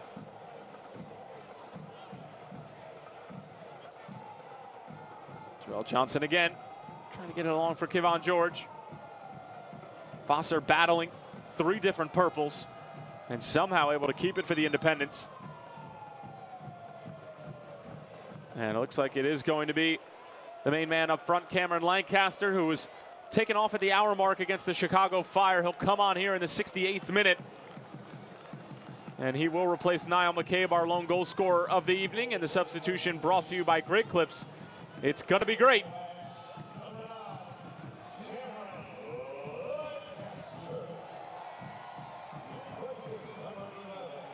Niall McCabe's work can really be summed up in one moment. In the 21st minute, Ilya Ilic, after the Charlotte turnover, great little dink pass through. McCabe able to finish it off with ease. Makes it look easy when you get a pass like that from Ilic. And McCabe he always comes off. He always seems to be the sweatiest, dirtiest uniform on the field. And there's a reason. He's a digger. He's a plodder. He's a guy that just grinds it out all the time, and the coaches who work with him just love his work rate. James O'Connor did, and Luke Spencer thinks the same way about him, and I think he's just left it all on the field. Let's see if Lancaster can give them some physicality, especially coming back maybe with his height to defend in the air on some restarts. This is a man who can score some goals, but he's a tough player, and he'll battle both ways. He's a tough player who has a ton of skill. Spent some time with the Tottenham Youth Academy. Actually had one appearance with Tottenham with the first team. Came on as a substitute for Emmanuel Adebayor against Wigan a number of years ago. And has provided some terrific goals, not only this season, but last as well. Specifically the lone goal in the USL Cup final against the Swope Park Rangers. And most recently, we can think back to the free kick against the Tampa Bay Rowdies as Herrera sends it through for Ekra. Plenty of traffic in front. Ranjitsingh spills it. Ekra is down. We talked earlier about Ekra's ability to create goals. Well, this time was just the opposite. Herrera creating a chance for Ekra, and he went in against three guys, and only, again, really good goalkeeping by Ranjitsingh helped save this. What a pass by Herrera. Three defenders working to challenge, but only the effort of Ranjitsingh coming out is what denies the chance for Jan Ekra. Great work from Kalunjit, Kai Fosser. Sam Vines maybe a bit too much, and Greg Jordan getting stuck in and then some. This game is getting very, very hard. The stakes are high. This is an important game for a mid-season contest. Finds his pass, takes a deflection of Brandon Miller, finally realizes that he can scoop that up. Yeah, you can use that goalkeeper, but that was an interesting way of trying to use him that time. Kalunji's tackle falls for Ownby, battling his way through. Ownby claiming he was taken down. And the claim is given. Penalty to Lou City in the 71st minute. And the Purples with a great chance to put this one to bed. Well, this man has had an incredible impact on the game. Now, let's see, are they, I don't know if they're awarding a penalty, or penalty was awarded, I believe, on this. And seems like the team should be a little bit more excited about this. Getting him at Ownby's just been so aggressive today. And that time was Kevon George, who came out and committed the foul, and it was awarded. And I'd like to take a look at that one. I think Ownby might have taken a little theater at Virginia as well. And it's buried. It's Ili Ilic. First the assist on the McCabe goal, and now puts one away himself from the penalty spot.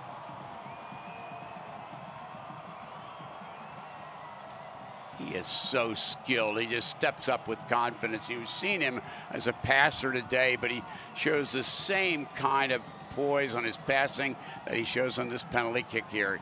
He looks one way, then directs it. Miller's going the opposite side, and it's right into the side netting on the right side. And that's all about Ownby creating that opportunity. And this goal is presented by Kentucky Lottery, fueling imagination, funding education. Kentucky Lottery. Ili Ilic with his 6th goal of the season. And a massive one for Louisville at that, trying to get back to winning ways and back into the win column.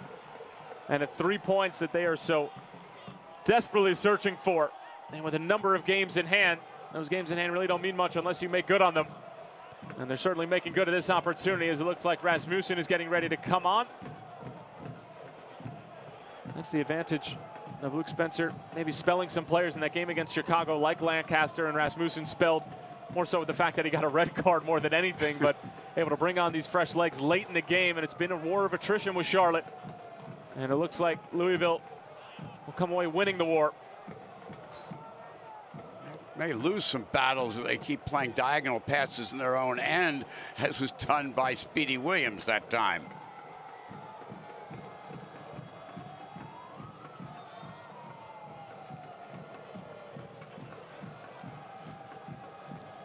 We did get the substitution that we thought about. Iman Zayed has come on up front for Charlotte, and Jan Ekra, who really has not had a great impact on the match tonight, has come off. What will happen here now, Tyler, is that they will probably move Herrera back as a position underneath, and Zayed will play up top. On the other hand, the opposite side, Louisville's bringing in Rasmussen, who is, as you mentioned, fresh from not playing the entire game against Chicago because of his red card. He takes the place of Brian Ownby, who has had a major impact today. He may possibly be the man of the match. Well, Ownby, not necessarily on the score sheet, but his work can definitely be seen if you watched any part of this game. And the substitutions brought to you by Great Clips. It's going to be great. Rasmussen onto this scene here in the 74th minute. Eamon Zayed trying to inject some attacking life into the Charlotte attacking third that has been relatively anemic for the majority of this game, with the exception of really that one chance in the first 120 seconds, Richard, where Herrera had that great look and Ranjetson came up with a huge save. That proved to be the best chance of the match so far for Charlotte. And I'm sure Mike Jeffries will loathe the fact that we're saying that in the 75th minute. Well, one of the things that you don't always think about is that one play by the goalkeeper, that one missed chance in the beginning of the game can make a huge difference, even if the score isn't that close at the end, because that was a turnaround play by Greg Ranjitsingh. He's been a very good goalkeeper all season long. He's been excellent tonight. Here's Kyle Smith after the Charlotte turnover. Rasmussen to his right. Smith looking to take it himself, but his shot blocked by Henry Kalungi. It was a coast-to-coast run from Mr. Smith and almost able to capitalize. Well, that man's been very, very steady all season long and just a hard worker and unsung hero throughout the year for Louisville City. And if they're going to be a playoff team, he's going to be a major reason why. And keep in mind that Lou City is getting all of this done tonight without the services of Oscar Jimenez, as well as Sean Tosh. Jimenez unavailable due to suspension after his red card against the Charleston Battery. Sean Tosh getting the night off, as well as Pat McMahon. And Lancaster just coming on a few minutes ago. Sean Francis has done a very good job down the left side, especially with his service coming down the flanks, taking the place of Jimenez.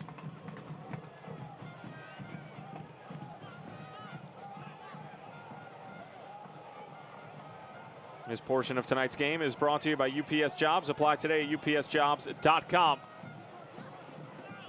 Charlotte desperately looking for that first goal that would perhaps open the floodgates and unsettle this Louisville side that has looked completely comfortable throughout the opening 76 minutes. As Johnson bends it in. Zayed unable to get there.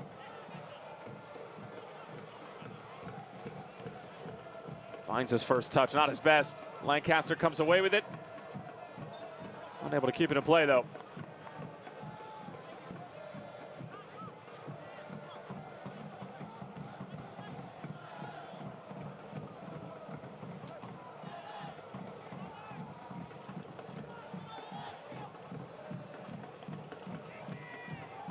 Here's Lancaster. Rasmussen running with him.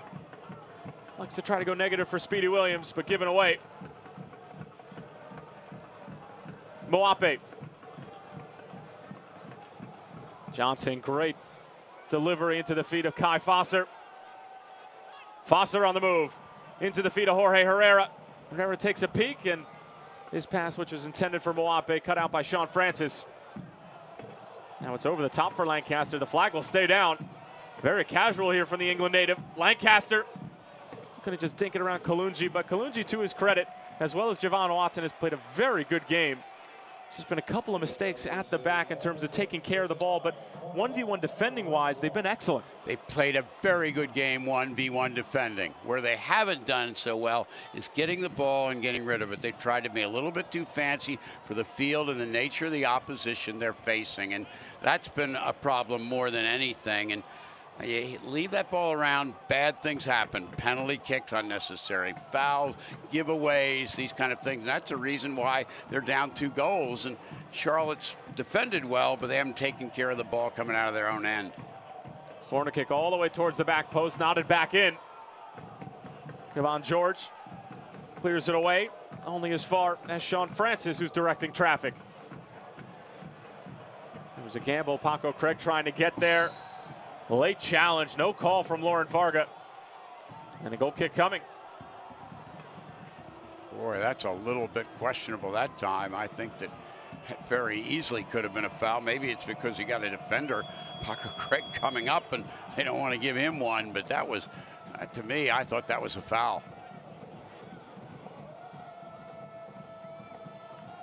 We talk, and Tyler, you've heard the expression, the 2-goal lead is the most dangerous lead in soccer. Well, I'll tell you what, that second goal off the penalty kick, I'll take the 2-goal lead over a 1-goal lead in this game. One goal lead was a little precarious, but that second goal and that PK that Illich made has really almost sealed the deal so far.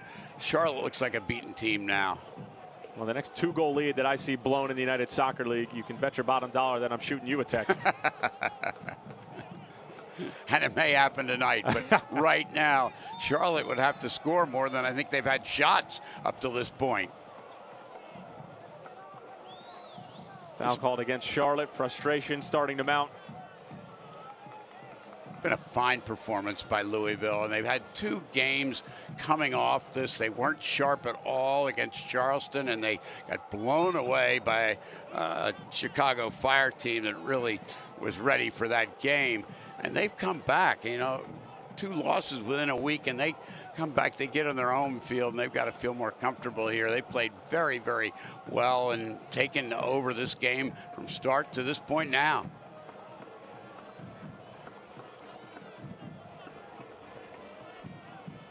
Rasmussen.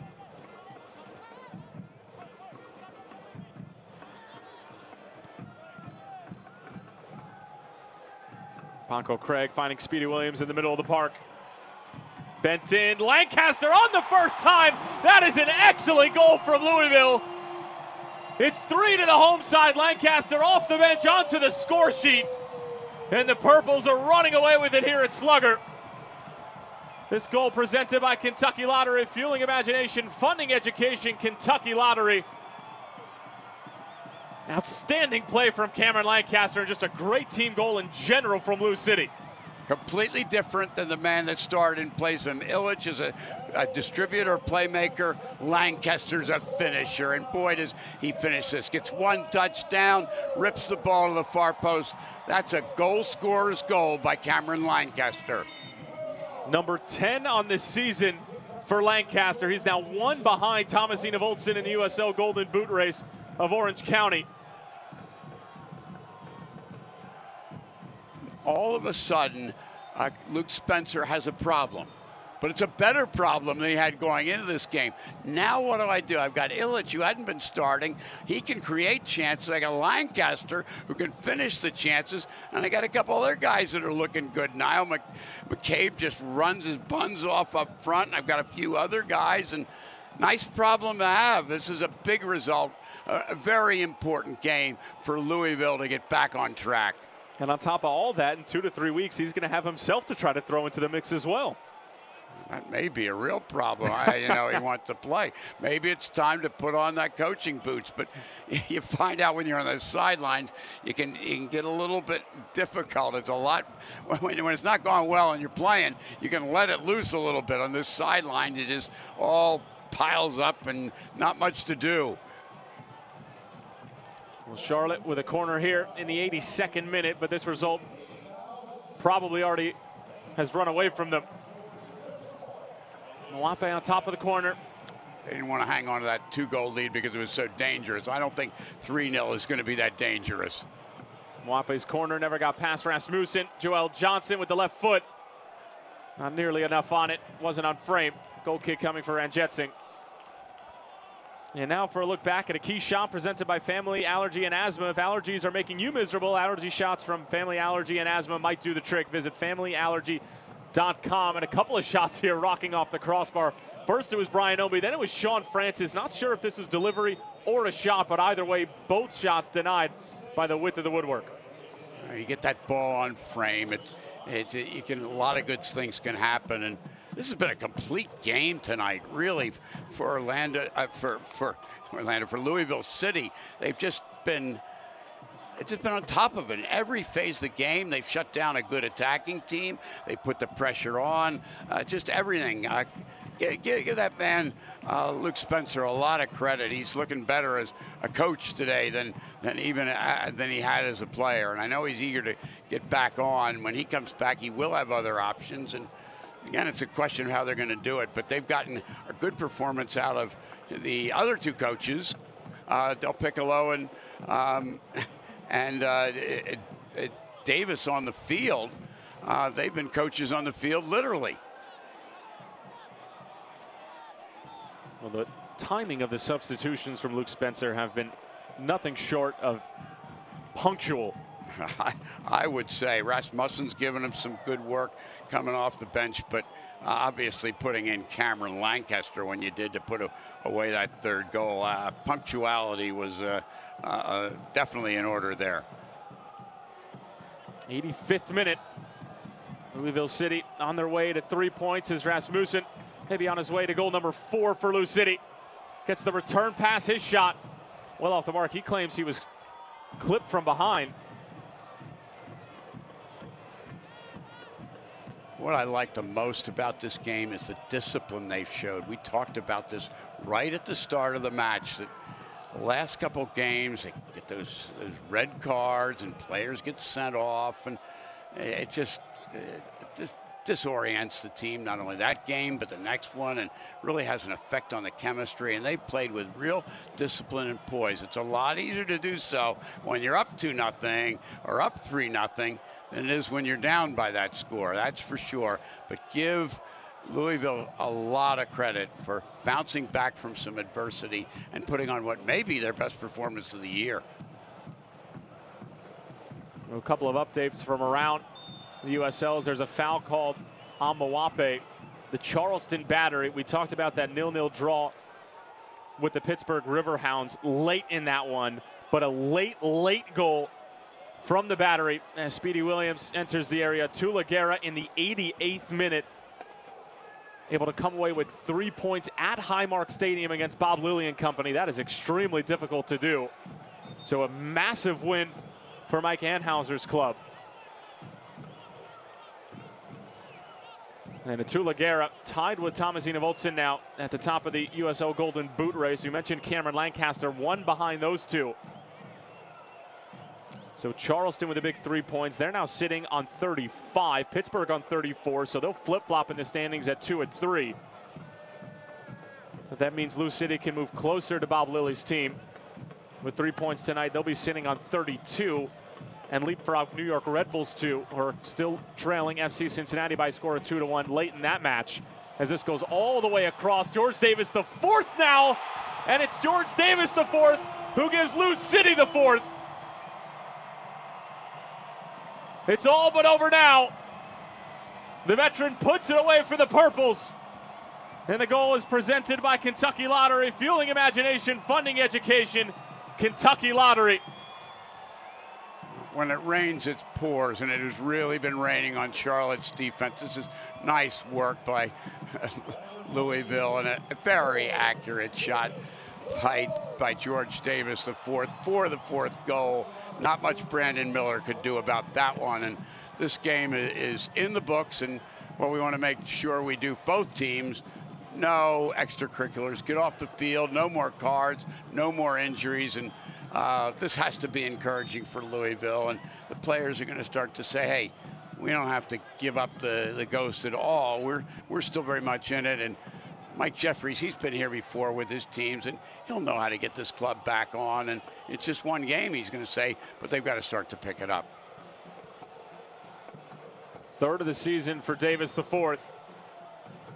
And more excellent team football from Lou City. And, you know, there was some panic around the Louisville camp coming into this last week with regards to the Charleston game and then the drubbing at Chicago. But when you look at it, Louisville has a number of games in hand. They made a historic run in the U.S. Open Cup. Nothing to hang your heads about whatsoever. I mean, the result against Chicago, obviously would have liked to go a little bit better as Del Piccolo lets fly from about 25, 27 yards out, and it goes over the bar. But, you know, as far as the season is concerned, the U.S. Open Cup is concerned, they were the last non-MLS team in the Cup. They got some prize money for that. They're in a good position to make a run for the #1 seed again in the Eastern Conference. Maybe it's starting to slip away with FC Cincinnati in such good form, but there's really no need to be anywhere close to the panic button. This is still a season that is very much within their grasp, and they can make a run for a back-to-back USL Cup. If you're Luke Spencer, or for that matter, George Davis IV, or Paolo Del Piccolo, you can say to the players, look, this is what we're capable of doing. This is the standard. Let's go out and play this way the rest of the way, and we'll be fine. Charlotte still looking for that one goal that they can take back to the Sportsplex in Matthews and avoid getting shut out here at Slugger Field. And this man with the ball in his hands, I can't emphasize enough how important he is to this club. Greg Retchesing, he's just a steadying influence, and he doesn't make bad plays and big mistakes. And again, he was not in the net against the Chicago Fire, and he's the man, and he's been very, very good. Well, Luke Spencer looks like a coaching genius tonight. The two substitutes that he brought on have a goal and an assist. The goal coming from Cameron Lancaster, the assist coming from Rasmussen on that George Davis IV goal that you just saw in the 87th minute. Here's Moape on the move.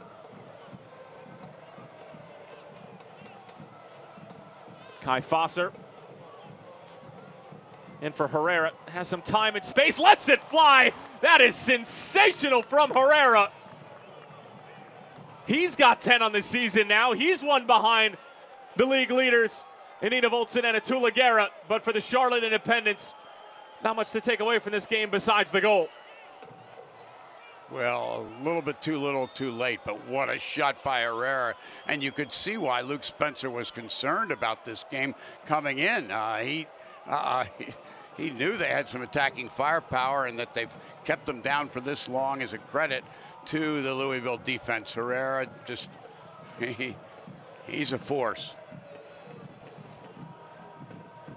Well, that was probably the first few inches of space that Jorge Herrera was able to find tonight, and he took it in stride.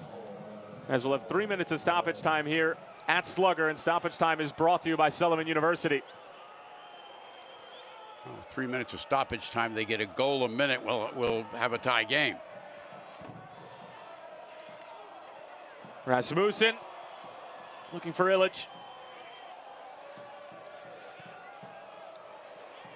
Davis IV takes it on the first time, an acrobatic effort to say the least. But it'll stay at just that, an effort. Played the entire game and done a great job. Very consistent from his wide position.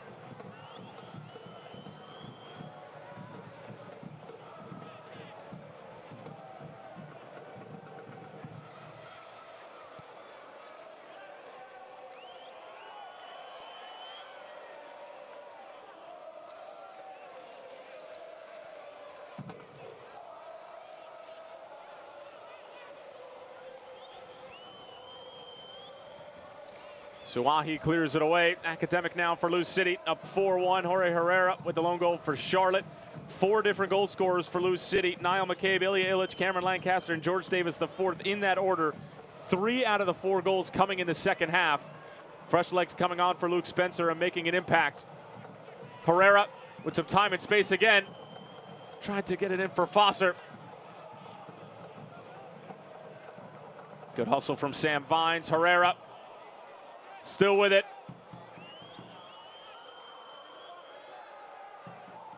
Joel Johnson now wide for Moape. Numbers in the box for Charlotte.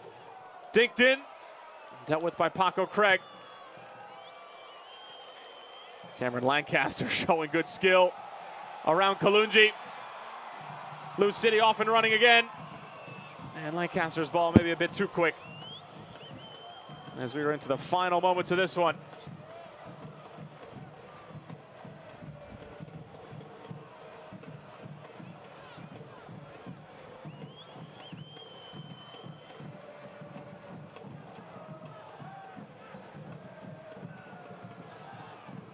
Vines, maybe one left for Charlotte. Paco Craig not having any of it. Johnson. Lauren Varga, look at the watch. Greg Ranjetsing handles it easily. And that's going to do it. Louisville City with a more than convincing victory over the Charlotte Independents. 4-1, 4 different goal scorers for Lou City. They move into 4th place after dropping the last 2 games in the U.S. Open Cup and in USL respectively. Luke Spencer and company back in the win column. Coach, your thoughts? My thoughts is this is just a complete victory for Louisville. They just dominant in every respect, and they just got the job done. And you can't single out really anybody without singling them out all. Ilicic was great in his feeding up front. Niall McCabe with his grit and getting the first goal. The guys that came on, Sean Francis, Brian Ownby had an outstanding game. And that fairly inexperienced defense with Kyle Smith and Suahi and Paco Craig, just solid. And they've got one of the best goalkeepers in the league in Greg Ranjitsing. And a complete victory. Maybe their best result, maybe the most important game of the year. Everybody did the job. It's one of those games you dream about as a coach, and maybe make Luke Spencer want to consider the profession more seriously. Well, we'll take a look at tonight's Toyota move of the game. Let's go places. And it's this little nifty piece of footwork from Niall McCabe, just putting the brakes on, and everybody getting involved in the slip and slide here at Slugger Field. Almost on cue. In synchronicity, and the cheers from the Coopers in synchronicity as well. Louisville City FC come away with 3 points by way of 4-1 against the Charlotte Independents. We'll be back in a moment with Postgame. Don't go anywhere. It's Toyota's 40th annual summer sales event. Come celebrate 40 years of savings at Toyota's House Party. With great summer deals on your favorite SUVs. Save on the Go Anywhere 2018 4Runner with just announced $1,000 cash back. Get $1,750 cash back on the aggressively sophisticated Highlander. Or lease one with zero due at signing for $349 a month. Hurry, because soon it's lights out. Toyota, let's go places. Our GE appliances come with a you can't choose your neighbors, but you can choose your premium finish. Ooh, you got the black stainless. Sweet, thanks. I need your help with the backsplash. There are lots of ladies at Miss Bennett's. Oh, that's nice, sweetie. Maybe something stone or... 3 pizza guys just showed up. Now the pizza guys just took off their shirts. The most premium finishes, so you have the most choices. Another way we make good things for life. At Dr. Mark Lennon Associates, I focus on taking care of my family, but I also focus on taking care of your family. We firmly believe that you've got to give back. Our primary goal is to do what's right for the patient. If that means glasses, contacts, or treating an eye condition, we will be sure you get the care that you need. We want to take care of you the same way we take care of all our family. This is our family. And here at Dr. Mark Lennon Associates, we're focused on your family, the community, and most importantly, your vision. Full time at Slugger Field, and nothing but smiles, high fives, and celebrations for the fans wearing purple for the Charlotte Independents and the Jacks. Maybe a night that they'll want to forget as they lose their 2nd game in a row. Lou City with 4 different scores. Tyler Terrence, along with none other than legendary collegiate coach Richard Broad. And Richard, we'll take a look at the 90 minutes on the whole. And you know, the story in the first 45 minutes up until this goal was Charlotte being lazy with the ball at the back, and it resulted in Louisville's first goal of the game. Illich, McCabe, you know the rest. If you give up the ball in your own defensive end, you end up paying, and especially you've got a player like Illich finding McCabe with a brilliant pass. Perfect touch by McCabe. He finishes 1-0, and that was all in the first half, but then this key play, Brian Ownby draws the foul, penalty kick converted by Illich. It's 2-0, and it looks like it's going to go pretty much Louisville's way, and that, in fact, is the case because they just keep on coming. And here's Williams with the ball, really nice feed, turned by Lancaster, who's off the bench, finds the far post. That's what goal scorers do. He's got quite a few this year. That's his 10th of the season, and it's now 3-0, and they keep on coming after him. They're not stopping now. Good ball by Rasmussen to the wily veteran George Davis, the fourth, gets the 4th goal appropriately enough, and it's a 4-0 0 lead for the home team. Louisville's running away with it in the very last minute. Appropriately enough, Pablo Herrera, who's just a brilliant player all season long, with this strike denies Ranjitsingh the chance for his shutout. But other than that, it has been all Louisville City going forward, and they swallow up this Charlotte 4-1. Not really that close. And look at the final stats. I mean, it ends up being only 2 shots on target for the Charlotte Independents, but for Lou City, possession split down the middle, but look at the shots, 27 of them, only 7 finding the target. That may be one point of concern besides giving up the goal to Herrera late for Luke Spencer and these 3 coaches. But, I mean, just a dominant performance, as you said a number of times tonight, Coach. It's not your possession, it's what you do with a possession. And look what happens with Louisville City. They just go at them. 27 shots on goal to 7 with an equal amount of possession. Charlotte played the game in their own back end on a small field, a wet field, a field that's a bit unusual, they're not familiar with, and Louisville made them pay. And when Louisville got that first goal, they just kept rolling right on. They didn't take their foot off the pedal. A well-deserved 4-1 result. For the Charlotte Independents, they moved to 7-8-6 on this season. Pending some other results, they'll hold at the 8th place spot. Louisville City moved to 9-4-5. And for the Purples and Luke Spencer, their match is going to be on the road at TD up in Canada against Kevin Oliveira, Nikola Popovic, and the rest of the Ottawa Fury Football Club. That'll be Saturday, July 28th at 2 p.m. Eastern Time. Early kickoff. That can be found on ESPN+. And then for the Charlotte Independents, they will return home to the Sportsplex at Matthews to take on a side that is currently sitting right below them in the standings, has made their way up the Eastern Conference table, Penn FC, who have been hot as of late. That'll be on Saturday, July 28th at, well, a little bit of a later start and more normal start, albeit at 7:30 Eastern Time, also on ESPN+. Well, Lou City were dominant from start to finish. They came into this match not in the best form, but they put all of the worry in the world to bed here, at least for the night, at Slugger Field. For the Charlotte Independents, that's their 2nd loss in a row, and they are sitting in 8th place in the Eastern Conference table, hovering right around that playoff line. Our crew is outstanding as usual, and for my broadcast partner, Richard Broad, I'm Tyler Terran saying so long for now. The final score, Lou City 4, Charlotte 1. We'll talk to you soon. This copyrighted telecast of the United Soccer League may not be retransmitted, rebroadcast, or reproduced without the express written consent of the United Soccer League.